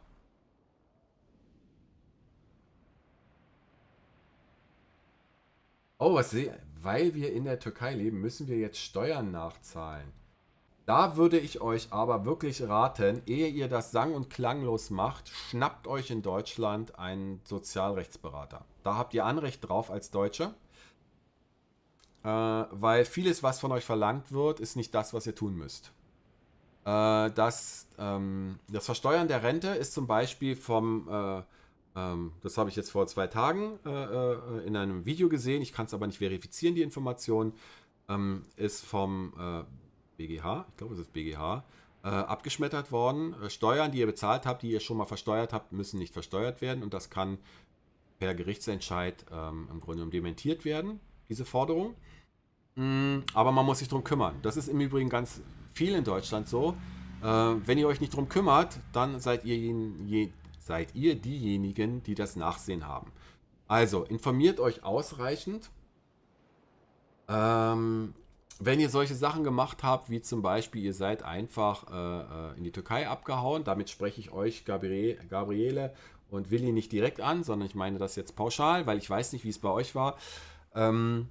Wenn ihr einfach gesagt habt, oh ja, ich mache mir jetzt ein schönes Leben in der Türkei und die Rente läuft ja, also lasse ich das alles so laufen, wie es ist und ihr kümmert euch nicht darum, was ihr tun müsst, denn da habt ihr eine Hohlschuld und eine Bringschuld und der Staat muss sich da von sich aus nicht kümmern.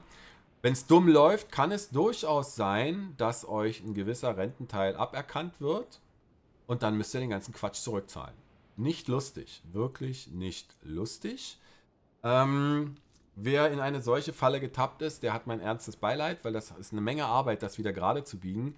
Ich kann euch einfach nur raten, macht es so wie ich, rechtzeitig euch darum zu kümmern, was ist Pflicht und was ist eure Möglichkeit, was könnt ihr tun. Und bei mir ist es halt einfach so, mein Rentenbescheid sagt mir ganz klar, ich werde in der Schweiz gerade mal meine Miete bezahlen können von der Rente und das funktioniert so nicht. Ich muss mich also damit auseinandersetzen, was tue ich und ich muss es rechtzeitig tun und da bin ich halt wirklich, ihr werdet als beschränkt steuerpflichtig eingestuft. Das ist echt scheiße. Das ist recht scheiße. Ich bin kein Berater diesbezüglich, deswegen werde ich da nur meine persönliche Meinung kundtun. Das ist scheiße. Ja, das ist wirklich scheiße. Ähm, ja, dann seht ihr einfach mal, für all die Zuschauer jetzt hier, ihr müsst euch rechtzeitig um das Thema kümmern. Denn wenn ihr euch erst darum kümmert, wenn ihr in Rente seid, habt ihr einfach die Arschkarte gezogen. Und da bin ich ganz froh, dass ich mich rechtzeitig darum kümmere, obwohl es eigentlich keinen Spaß macht. Es macht mir wirklich keinen Spaß, diese miesen Zahlen da gezeigt zu bekommen. Ähm, und es gibt ja immer noch die Möglichkeit, also die gibt es immer noch, seinen eingezahlten Rentenanteil Ah, kein Ehegattensplitting. Oh, also so richtig böse. Da habt ihr es wirklich schlimm erwischt. Ja, das ist scheiße. Man kann sich seinen Rentenanteil auch auszahlen lassen. Das geht immer noch. Muss man halt einen Antrag drauf stellen. Der Antrag muss bewilligt werden. Das ist auch so eine Sache. Der Antrag muss bewilligt werden. Und ja, und da hapert es dann immer. Da muss man sich wirklich drum kümmern.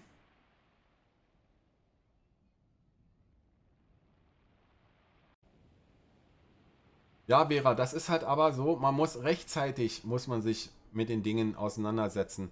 Im Nachhinein, ganz schlechtes Thema, ganz schlecht. Da muss man Anwälte einschalten. Das geht über Jahre, das Thema. Das ist meine persönliche Meinung. Bin da kein Rechtsberater. Ist wirklich nicht so einfach. Auf jeden Fall, Gabriele und Willi, ich wünsche euch auf jeden Fall, dass ihr da mit einem blauen Auge davonkommt und euer Leben weiterhin so toll gestalten könnt, weil ihr seid zwei wirklich coole Leute und euch wünsche ich wirklich nur alles Gute. Der Jan Timmermann ist da. Hallo. Also in Deutschland im Nachhinein was regeln, das ist ganz schlecht. Da komme ich dann jetzt, also Rentenbescheid habe ich euch gesagt, kümmert euch rechtzeitig darum und genau.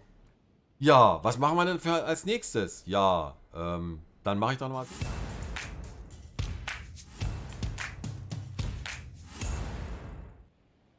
Ich mag den Einspieler, der ist einfach toll. Ja, mittlerweile kenne ich mich auch ein bisschen mit OBS ein bisschen aus und das macht richtig Spaß. Au, Backe. Ja, aber da könnt ihr euch ans Sozialgericht wenden und erstens könnt ihr Stundung beantragen. Das würde ich unbedingt machen. Beantragt Stundung und lasst euch einen auf eure Rente zugeschnittenen Abzahlungsplan erstellen. Das geht nämlich, das müsst ihr nicht auf Mal zurückzahlen. Aber ihr müsst nach Deutschland und müsst euch direkt dort zeigen und sagen, so sieht die Situation aus. Ist nicht einfach, aber geht. Thema, genau. Diesmal wollte ich es wirklich machen, Themen abarbeiten. Genau. Was haben wir denn hier noch?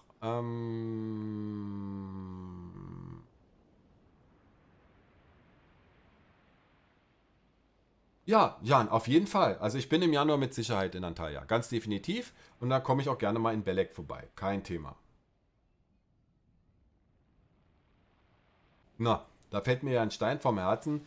7000 Euro sind für mich auch ein ziemlich fetter Schuh. Move it, yeah, move it, yes. Aber eigentlich kam mir gerade ein cooles Thema, das ist mir jetzt aber durch den Kopf geglitten. Vielleicht sollte ich, also jetzt habe ich schon lange nicht mehr auf die Uhr geschaut. Wir haben es erst 20:31 Uhr. Oh, wir haben es schon 20:31 Uhr. Oh, wie die Zeit vergeht, meine Fresse. Ja. Okay. Wie sieht mein Plan aus für die Türkei? Grundsätzlich ist es so, ihr wisst ja, ich wollte eigentlich auswandern, habe das jetzt aber auf Dauerurlaub umgeschwenkt. Das habe ich ja letztes Jahr schon gemacht. Und mein momentaner Plan ist,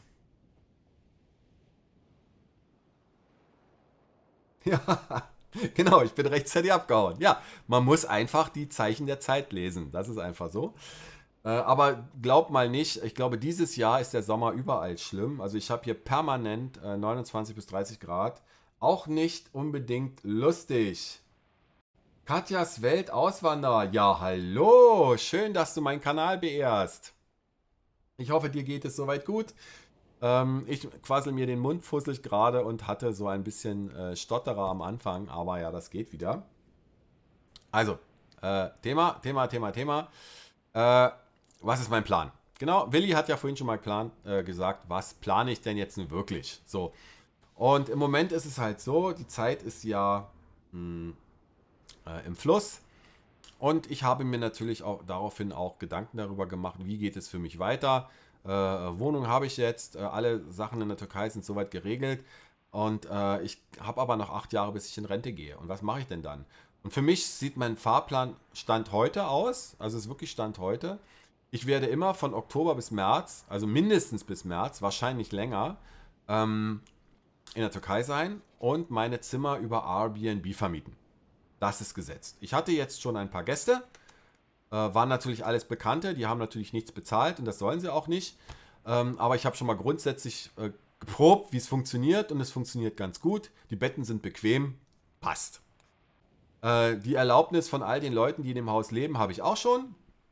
Und deswegen, das ist zumindest als Einnahmequelle schon mal gesetzt. Die zweite Einnahmequelle, die ich haben werde, ist im Grunde genommen mein Sponsoring von den Leuten, die halt Urlaub und OPs zusammenbringen. Kommt nicht viel, was weiß ich das, ne? Vielleicht 50 bis 100 Euro im Monat, wenn überhaupt. Kann man vernachlässigen, aber in der Türkei ist das schon mal ein ziemlich fettes Essen in einem ziemlich teuren China-Restaurant. Ihr wisst vielleicht, auf welches TikTok ich darauf anstoße. Ja, und dann ist natürlich ganz angesagt hier mein Sprecherdingens. Ihr seht schon hier, ich habe hier ein vernünftiges Mikro und ich glaube, meine Akustik ist mittlerweile auch um einiges besser geworden.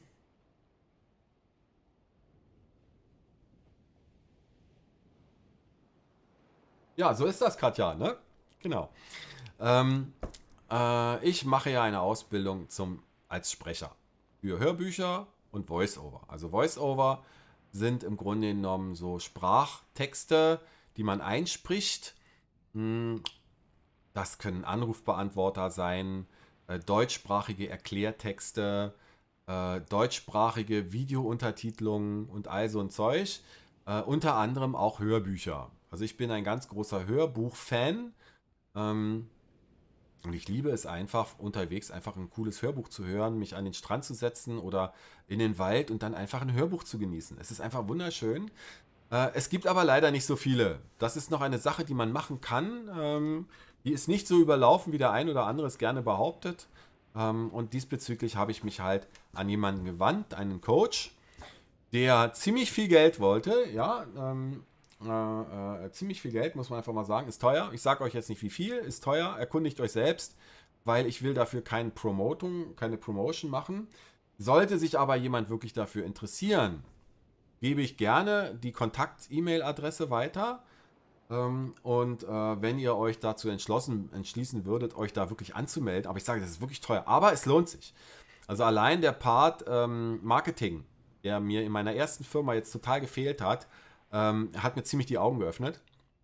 Und derjenige, der macht das schon seit 2 Jahren, hat auch ganz viele Hörbücher selber gemacht und ich habe Vertrauen gefasst, wohlgemerkt Vertrauen gefasst, weil ich seine Stimme wiedererkannt habe. Ich habe einige von seinen Hörbüchern gehört und kann also sagen, er hat es wirklich gemacht, er hat es durchgemacht und er weiß, wie es funktioniert. Okay? Aber ich werde hier keine Links oder so verteilen. Wenn ihr euch für das Thema genauer interessiert, dann könnt ihr einfach mal selber schauen. Genau. Aber wie ist denn das bisher gelaufen? Also es ist so, das ist so ein, ja, es ist ein Videokurs im Grunde genommen. Der junge Mann hat etliche Videos zu allen Themen gemacht, die sich damit auseinandersetzen. Was muss ich als Sprecher können? Wo lerne ich richtige Aussprache? Was brauche ich für Technik? Wie installiere ich Technik? Also auch für Unbedarfte. Also ein Technik-Nerd wie ich, der hatte damit keine Probleme. Aber es ist halt so aufgebaut, dass auch Quereinsteiger noch nie was mit dem Computer zu tun gehabt, nur ein Laptop zu Hause, können sich das im Grunde genommen können das machen. Und das Einsteiger-Equipment, also so Mikro und Software, die Software, die man braucht, ich muss leider feststellen, ja, man muss sie wirklich kaufen, da ist man einfach, kommt man nicht drum rum. Die hat nur 100 Euro gekostet und das Mikro hat 300 Euro gekostet. Ihr wisst ja, Ralle hat mir das Mikro in die Türkei gebracht. Mittlerweile ist genau das Mikro hier in Daxen und tut seine Arbeit. Ja, und in diesen Videos wird halt Schritt für Schritt, wird im Grunde genommen einem gezeigt, wo kann man was lernen, wie kann man was lernen, was kann man lernen und vor allen Dingen, was darf man nicht machen oder sollte man nicht machen. In diesen Coachings sind natürlich auch Live-Gespräche mit dem jungen Mann selbst dabei, der da auch auf alle Fragen antwortet. Dann haben wir jemanden aus Braunschweig, ist das Braunschweig? Ich glaube Braunschweig, die als Professorin an der Sprachschule dort arbeitet. Die macht dann Zoom-Calls. Da kann man sich dann halt einklinken, wenn man denn dann das gebucht hat, dieses Programm. Und kann dann also jede Woche kommt einmal so ein Live-Call sprechen Dann Live-Call, Fragerunde. Da kann man also mit dem jungen Mann selber, kann man Fragen stellen. Man ist also wirklich nicht alleine. Oft hat man ja das Problem, wenn man sich selbst im Grunde genommen im Internet die Sachen zu sich recht sucht, und das habe ich bisher immer getan. Ja, Talon, ich mache das über meine Firma. Ja, genau. Ich mache das über meine Firma.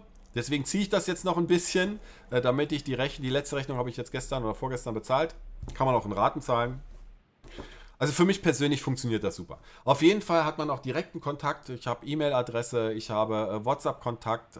Ich kann ihn über einen Messenger anschreiben, wenn ich Probleme und Fragen habe.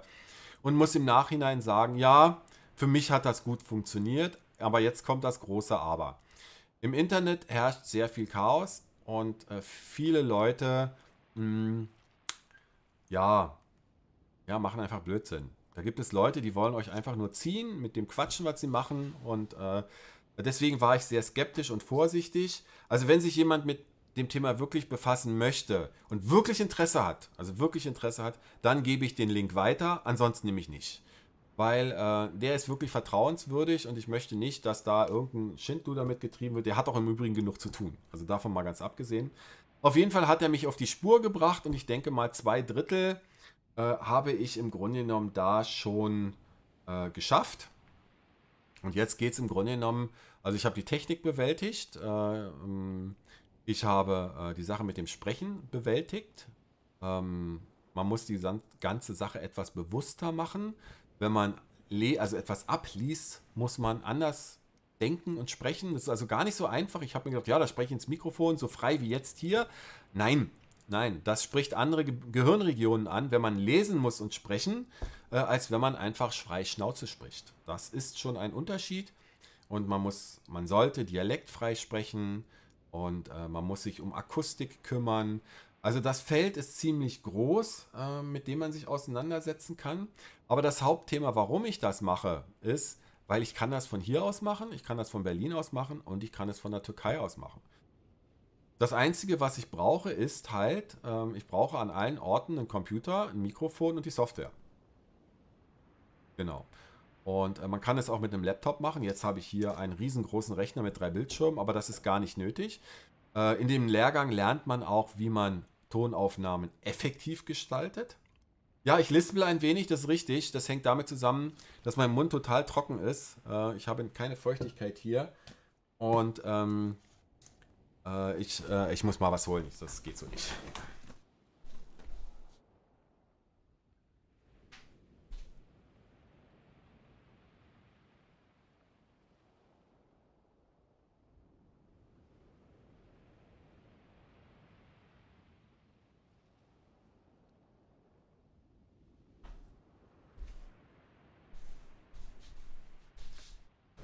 Denn in der Ausbildung als Sprecher lernt man dann halt auch solche Sachen wie, ja, wie funktioniert überhaupt das Sprachorgan? Ja, was braucht es? Also ich habe jetzt hier im Grunde genommen, glaube ich, 1 und 1/3 Stunde durchgesabbelt. Genau, habe durchgesabbelt und das macht im Mund etwas. Genau. Wenn man keine Flüssigkeiten zu sich nimmt und so, dann bringt das halt stimmliche Nachteile. Ja, mein Berliner Dialekt hört man durchaus gut durch, das ist richtig. Wenn man aber für jemanden spricht, etwas aufnimmt, dann muss man halt sehr konzentriert sprechen und wenn möglich auch akzentfrei sprechen. Das ist gar nicht so einfach und man muss vor allen Dingen ähm, sich geistig anpassen. Also der Brain muss sich anpassen. Und auch dazu gibt es im Grunde genommen in diesem Kurs da Module. Habe ich alle schon durch. Und dann gibt es auch einen Live-Call jetzt neuerdings, der sich mit dem Mindset befasst. Also wie musst du dein Denken ändern, um das Ganze einigermaßen vernünftig über die Bühne zu bringen. Vor allen Dingen das konzentrierte Sprechen. Dann so einfach so vor sich hinsabbeln, so wie ich das mache, das ist relativ einfach. Aber wenn man etwas vorliest, dann muss man das ganz anders machen. Und das kriegt man dort erzählt, beigebracht. Was aber noch viel wichtiger ist, man hat dort einen Haufen Leute, die das gleiche Ziel haben. Also ich bin nicht alleine, genau. Und wenn ich eine Frage habe, dann, da haben wir auch eine Facebook-Gruppe, eine geschlossene, da kommt man von außen noch gar nicht rein. Da sind nur Leute, die sich mit diesem Thema befassen. Wo kriege ich Aufträge her? Wo bekomme ich mein Sprecherequipment? Man wird einem geholfen, upsala, wenn man Probleme hat. Also für mich hat die Geldausgabe sich wirklich gelohnt. Also ich habe da eine Menge mitgenommen, mit Sicherheit Dinge, die ich bis jetzt noch nie wirklich auf der Laterne hatte. Vor allen Dingen die Sprachpädagogin ist cool. Die ist jetzt leider im Krankenhaus gewesen. Die letzten beiden Male ist ausgefallen. Weil man ihr über den Zoom-Call auch live Fragen stellen kann. Dann kann man hingehen und hör mal zu, immer wenn ich spreche, höre ich in der Aufnahme so ein leichtes was mache ich da falsch? Und da erklärt die einem live, ja, wie musst du das mit der Zunge machen, wenn du einen Unterkieferstand hast, was musst du trainieren. Es ist zum Beispiel lustig, das kann ich euch zeigen. Hier, das ist ein Werkzeug, das man bekommt. Ja, das ist ein Werkzeug. Und zwar, um deine Aussprache zu trainieren, nimmt man den in den Mund und dann soll man, ohne die Lippen daran zu legen, seine Sätze sprechen. Das macht man 20 Minuten. Das hört sich total bescheuert an. Ich kriege gleich einen Lachkrampf. Aber damit tut man im Grunde genommen seine Muskulatur im Mund stärken. Und auch Aussprachfehler werden dort korrigiert. Und das macht man nur durch Üben. Üben, üben und nochmal üben. Genau. Ich hoffe, ich konnte euch da jetzt einen kleinen Einblick geben. Denn so schlimm, wie das teilweise gesagt wird, dass man da große Sprachfähigkeiten haben muss, etc., ist nicht wirklich nötig. Ist es scheinbar einfach nicht. Es gibt mittlerweile, also das muss ich ganz klar, das ist nicht High Class. Also du lernst nicht High Class sprechen, sondern Middle Class.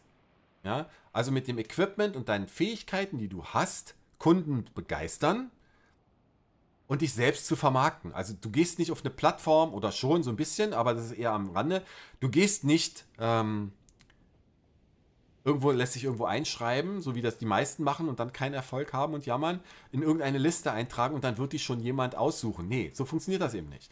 Und sowas lernst du nur in solchen Coachings. Da wird dir das erzählt, was du machen musst, um erfolgreich zu sein.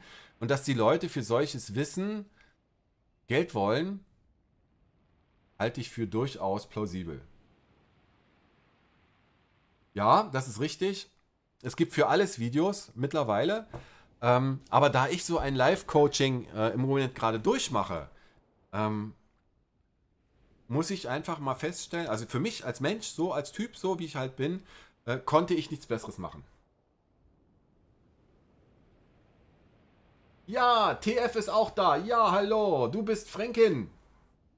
Na, dann los mit dem Hochdeutsch. Schnapp dir ein Mikro, sprich einen Text ein, kümmere dich um die Dinge, die gemacht werden müssen. So, genau, also das ist das. Mit dem Sprechen, genau. Und vielleicht tue ich ja sonst. Nein, das ist ein Geheimtipp. Nein, das erzähle ich nicht. Nein, weil der Mann, der macht das dann viele Jahre und der hat also auch Tricks drauf. Der hat auch Tricks drauf. Also wirklich Tricks, die einem das Leben erleichtern. Und ich werde jetzt hier nicht den Fehler machen, einen von diesen Supertricks kundzutun. Das wäre nämlich gemein. Und das lernst du nur von jemandem, der es auch wirklich gemacht hat. Solchen Coachings war ich bisher sehr skeptisch gegenüber. Vor allen Dingen den Preiswerten. Weil wenn etwas nichts kostet, kann es nicht gut sein. So bin ich aufgewachsen. Kann halt einfach so. Und das Coaching war richtig teuer. Also es war wirklich, das hat wirklich, nein, wehgetan hat es nicht, aber genau, tut gut, ganz genau. Aber es ging schon, also ich musste es wollen. Um das machen zu wollen, muss man es wollen. Und deswegen ist der Preis auch so hoch. Man muss es wollen. Und nur wenn du es willst, kannst du es beenden und deinen Nutzen daraus ziehen. Und da komme ich noch auch kurz auf das Modul mit dem Marketing. Also ich als 65er Jahrgang habe so ein Marketing noch nie auf dem Radar gehabt. Noch nie. Ich wusste gar nicht, dass man heutzutage so Marketing macht. Da ist alles, was ich im Internet gelesen habe und gehört habe, Kacke. Es ist nicht falsch. Aber für mich als Person so nicht durchziehbar.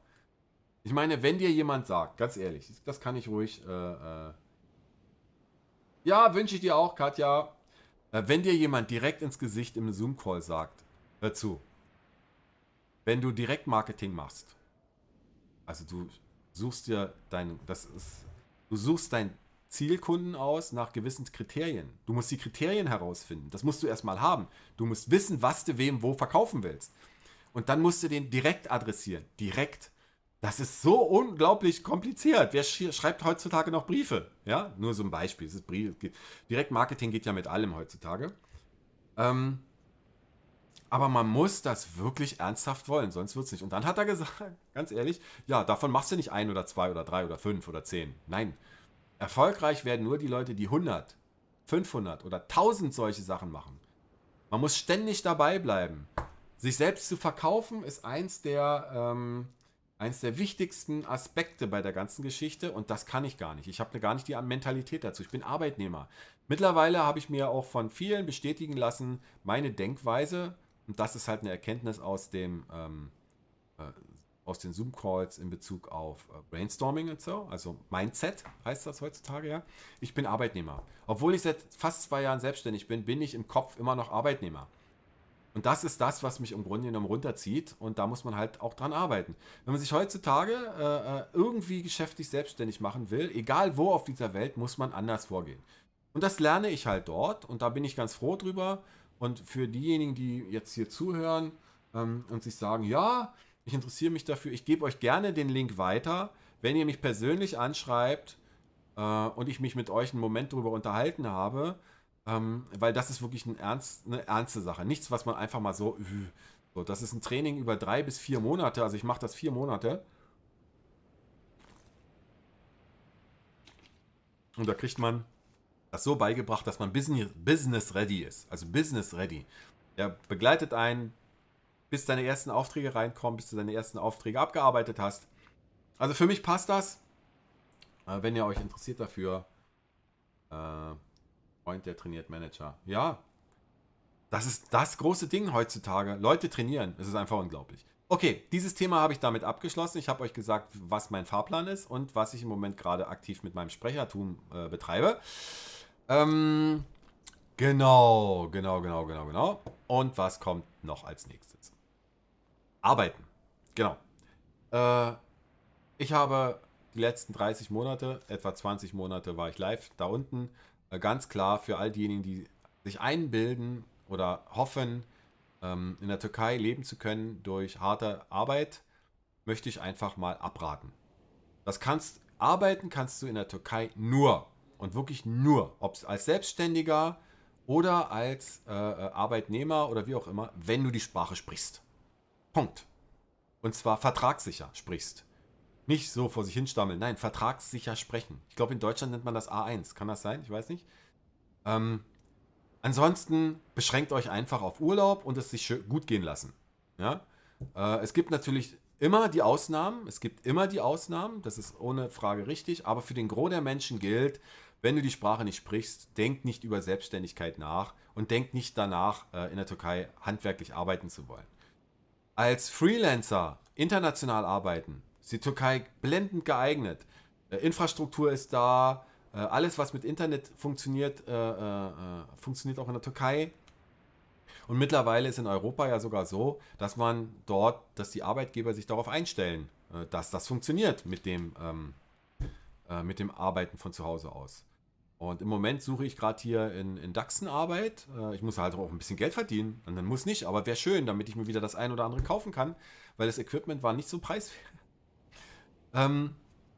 Ist es so, auch ich muss mich da umgucken und ich bin jetzt bei einer Zeitarbeitsfirma gemeldet, wo ich temporär dann mal eingesetzt werde als Bürohelfer oder wie auch immer. Die rufen mich an und sagen, ja, wir hätten ja 2 Tage da und da schaffen. Mache ich. Ich bin mir da jetzt auch nicht zu fein für. Bis ich mein Sprecher-Business so weit aufgebaut habe, dass ich damit ordentliches Geld verdiene. Und wenn ich als Sprecher im Monat 400, 500 oder 600 Euro verdiene, das ist jetzt nicht viel, das ist gar nichts. Also am Anfang wird man noch weniger verdienen. Ich kenne aus den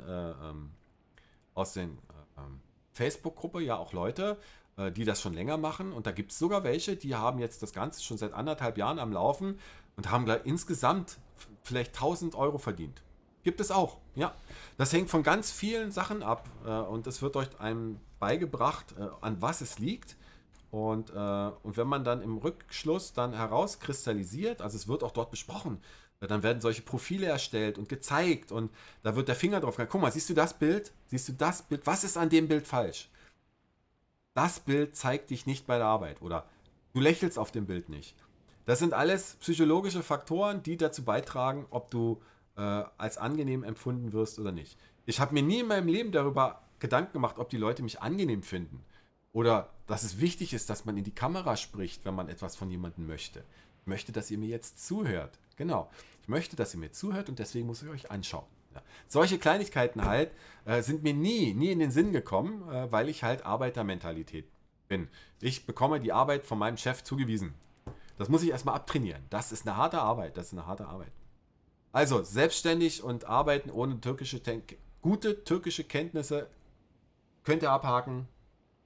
Möchte ich euch auch nicht ans Herz legen. Wenn ihr in die Türkei auswandern wollt, und da wisst ihr ja mittlerweile, stehe ich auf den Standpunkt, 6 Monate Urlaub machen reicht. Den Winter in der Türkei verbringen ist, glaube ich, das Idealste. All diejenigen, die jetzt gerade da sind, werden mir beipflichten.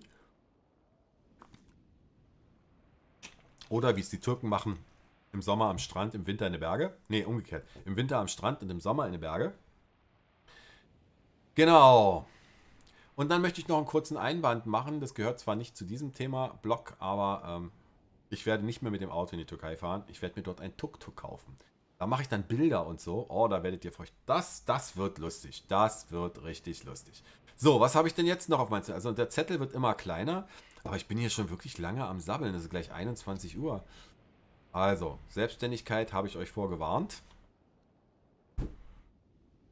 Mein Plan habe ich euch auch gesagt. Also Airbnb und Sprecherbusiness werde ich machen. Das ist gesetzt.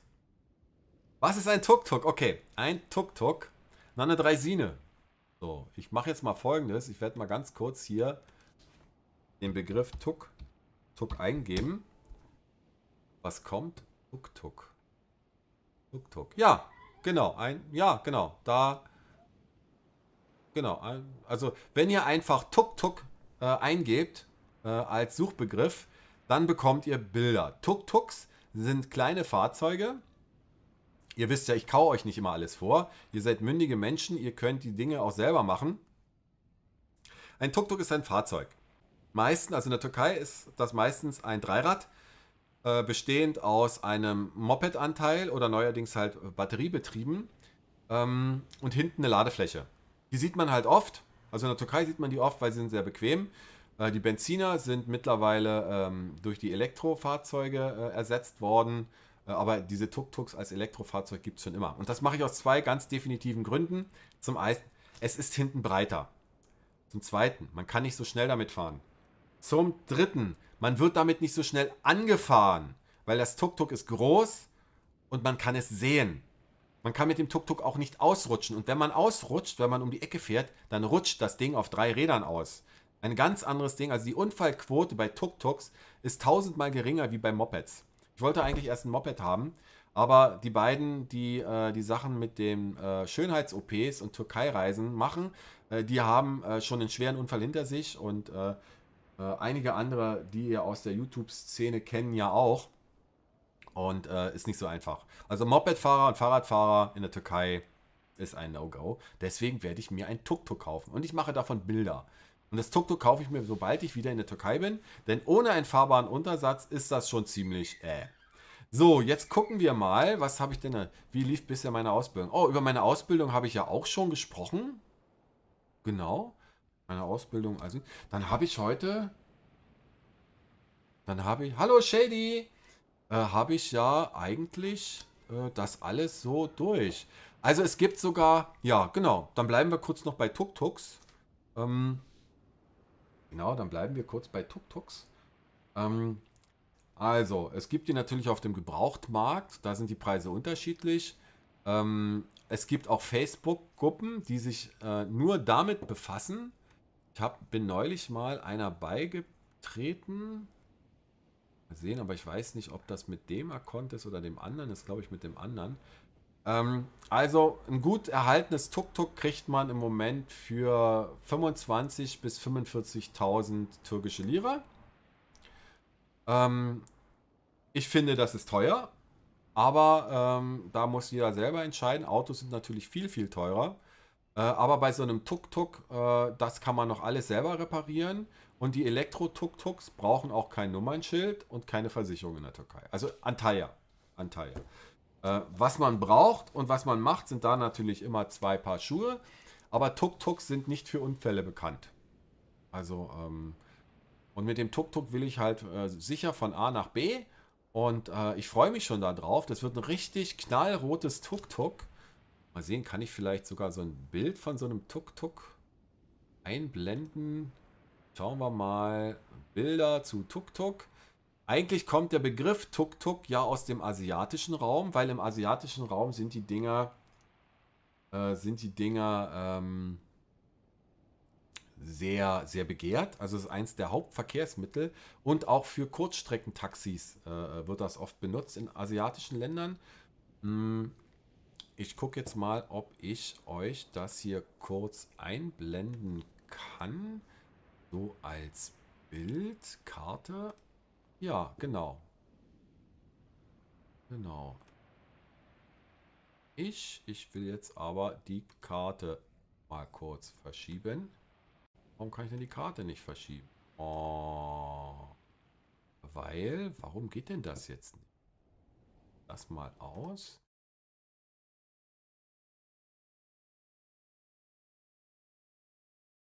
Also über meinem Kopf könnt ihr das sehen. Das sind halt solche Tuk-Tuks. Ne? So, das sind diese drei Sinen. Aus Italien kennt man diese drei Sinen. Die habe ich früher als Lehrling in Berlin gefahren. Die sind noch ganz lustig. Ähm, Das ist halt so ein Tuk-Tuk. Ein türkisches Tuk-Tuk finde ich jetzt hier gerade nicht. Gucken wir mal, vielleicht finde ich ja auch ein typisch türkisches. Typisch türkisches, haben wir ein typisch türkisches. Ah, ja, das blaue da. Das blaue. Das blaue da. Das da, genau. Das ist so ein typisch türkisches Tuk-Tuk.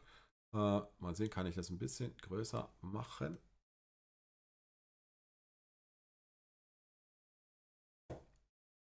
So, da genau, so ein bisschen größer. Shady, ich bin ab Oktober mit hundertprozentiger Sicherheit wieder da. Ich werde vielleicht zwischenzeitlich mal runterfliegen, weil ich vielleicht mal meine Wohnung betrachten möchte. Mal sehen, wie es denn da so geht. Ähm, also grundsätzlich, Bianca, das war auch mein allergrößtes Thema, aber ich habe einen Geheimplan, einen geheimen Geheimplan. Also es gibt diese Tuk-Tuks als Benziner und es gibt sie als Elektrofahrzeug. Als Benziner musst du sie versichern und brauchst ein Nummernschild. Als Elektrofahrzeug nicht. Also Reichweite, aber die sind halt nicht wirklich schnell. Und wirklich schnell kannst du mit den Dingern auch nicht fahren, weil sie sind dafür nicht gedacht. Wenn ich also weite Strecken fahren möchte, dann werde ich schlussendlich ein Auto mieten. Genau.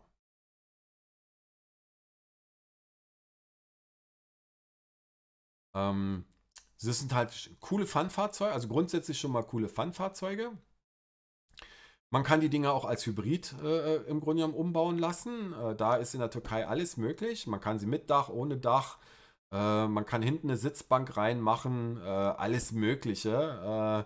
Ist also im Grunde genommen eine ziemlich einfache Angelegenheit. Aber ich brauche es halt als Transportmittel in der Stadt. Dafür brauche ich es schlussendlich. Und ja, genau das werde ich mir kaufen.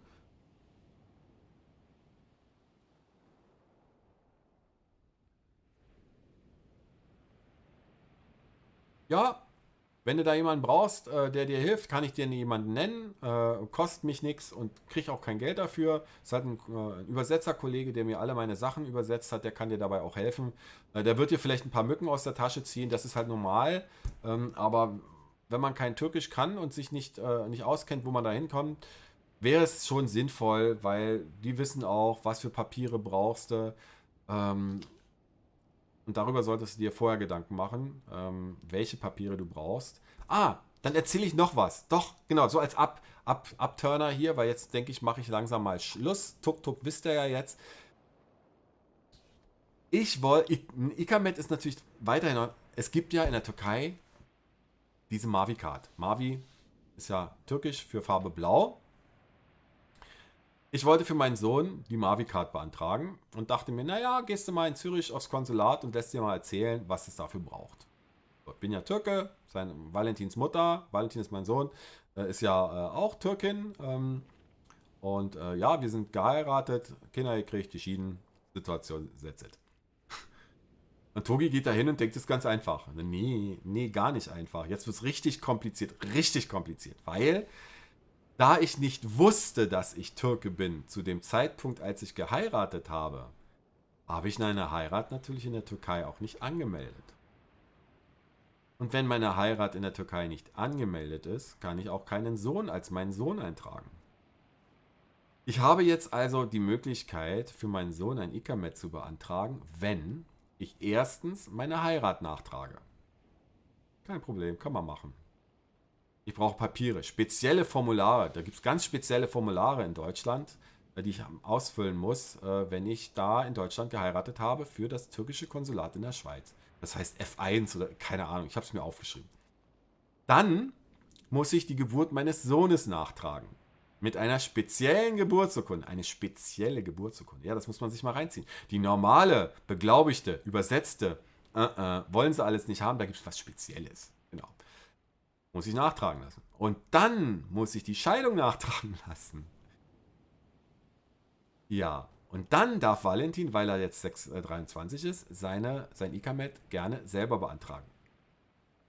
Ja, so kann es im Leben gehen.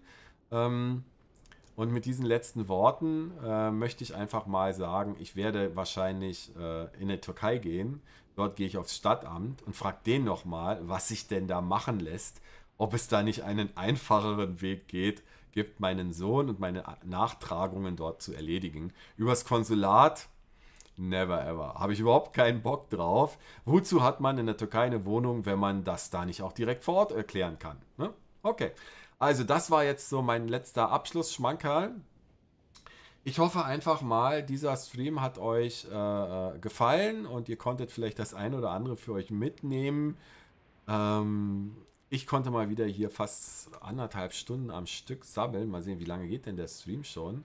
1 Stunde 47. Ich bin leider halt ein bisschen spät dran gewesen. Danke nochmal an Katrin, die mir über WhatsApp geschrieben hat, ich werde vermisst auf meinem Live-Chat, weil ich habe ja gepennt. Ich habe wirklich verpennt, kaum zu glauben. Ja, man kann sie beantragen. Das Problem ist aber, mein Sohn muss erstmal als mein Sohn dort gemeldet sein. Ja, ich war schon dort auf dem Amt und habe gefragt. Und mein Sohn muss dann erstmal dorthin und muss sich dort erstmal anmelden. Und dann geht es ein bisschen einfacher. Aber das ist so typisch in der Türkei. Nichts ist dort in festen Tüten. Da muss man halt in der Tüte wühlen und irgendwann zieht man halt das Große los. Ja, Bianca, ich wünsche dir noch einen schönen Abend. Lasst es euch gut gehen. Ich wollte ja jetzt hier einen Endcut machen. Bin froh, dass ihr da wart. Ihr seid, alle Verdächtigen sind erschienen. Finde ich super. Danke, dass ihr da wart und mir zugehört habt. Ich wollte einfach mal so das eine oder andere loslassen. Ich möchte euch auch weiterhin bitten, seid mir einfach gewogen. Abonniert meinen Kanal, empfehlt ihn weiter, lasst ein Like da oder auch mal einen Kommentar. Über Kommentare freue ich mich am meisten, weil ich mache diesen Kanal ja nicht um Geld zu verdienen, sondern einfach aus Fun und mit den Leuten in Kontakt zu bleiben. Mit etlichen von euch bin ich ja jetzt auch schon privat in der Mache und auch dafür bin ich sehr dankbar. Die Leute, die hier in dem Stream vorbeischauen, sind zum Glück alle sehr weltoffen. Die Caroline ist auch da. Hallo, hattest du einen schönen 1. Mai? Nee, 1. Mai, 1. August. Heute ist ja 1. August Feiertag in der Schweiz. Der größte Nationalfeiertag der Schweizer. Tag der Republik, wie in der Türkei. Ja, die Schweizer sind stolz und sie können auch stolz sein. Leider bin ich im Moment mit der politischen Situation hier nicht so zufrieden. Aber das soll ein anderes Thema sein. Ich möchte hier keine politischen Themen aufweichen. Aber ich würde mich auf jeden Fall freuen, wenn ihr mir ein Feedback gibt. Wie war der Ton? Wie war das Bild? Ich werde natürlich das Video mir natürlich mehrmals nochmal selber anschauen. Ich höre mich nämlich auch selbst gern sprechen. Ja, ich habe mir vorgenommen, ich werde in 4 Wochen wieder mal einen Stream einlegen. Vor allen Dingen auch, weil ich euch auch erzählen möchte, wie das mit dem mit dem Sprecherbusiness so läuft. Ich denke mal, den einen oder anderen von euch interessiert das grundsätzlich einfach mal, wie das so funktioniert. Beziehungsweise, ob ich denn dann schon mal einen Auftrag hatte und wenn, was er mir gebracht hat. Und in diesem Sinne wünsche ich euch alles Gute, lasst euch gut gehen, lebt eure Träume. Wenn ihr also wirklich euer Traum ist, in die Türkei zu gehen, macht das. Macht das, springt ins Wasser, verlasst die Komfortzone, denn ohne den wird es einfach nicht gehen. Und genau, Kaya, der lebt in der Schweiz, mittlerweile mit seiner Frau. Ich glaube, sie sind jetzt mittlerweile sogar verheiratet. Ähm, ja, Kaya ist der Größte. Was guckst du? Genau, und in diesem Sinne, was guckst du? Guckst du hier Abspann?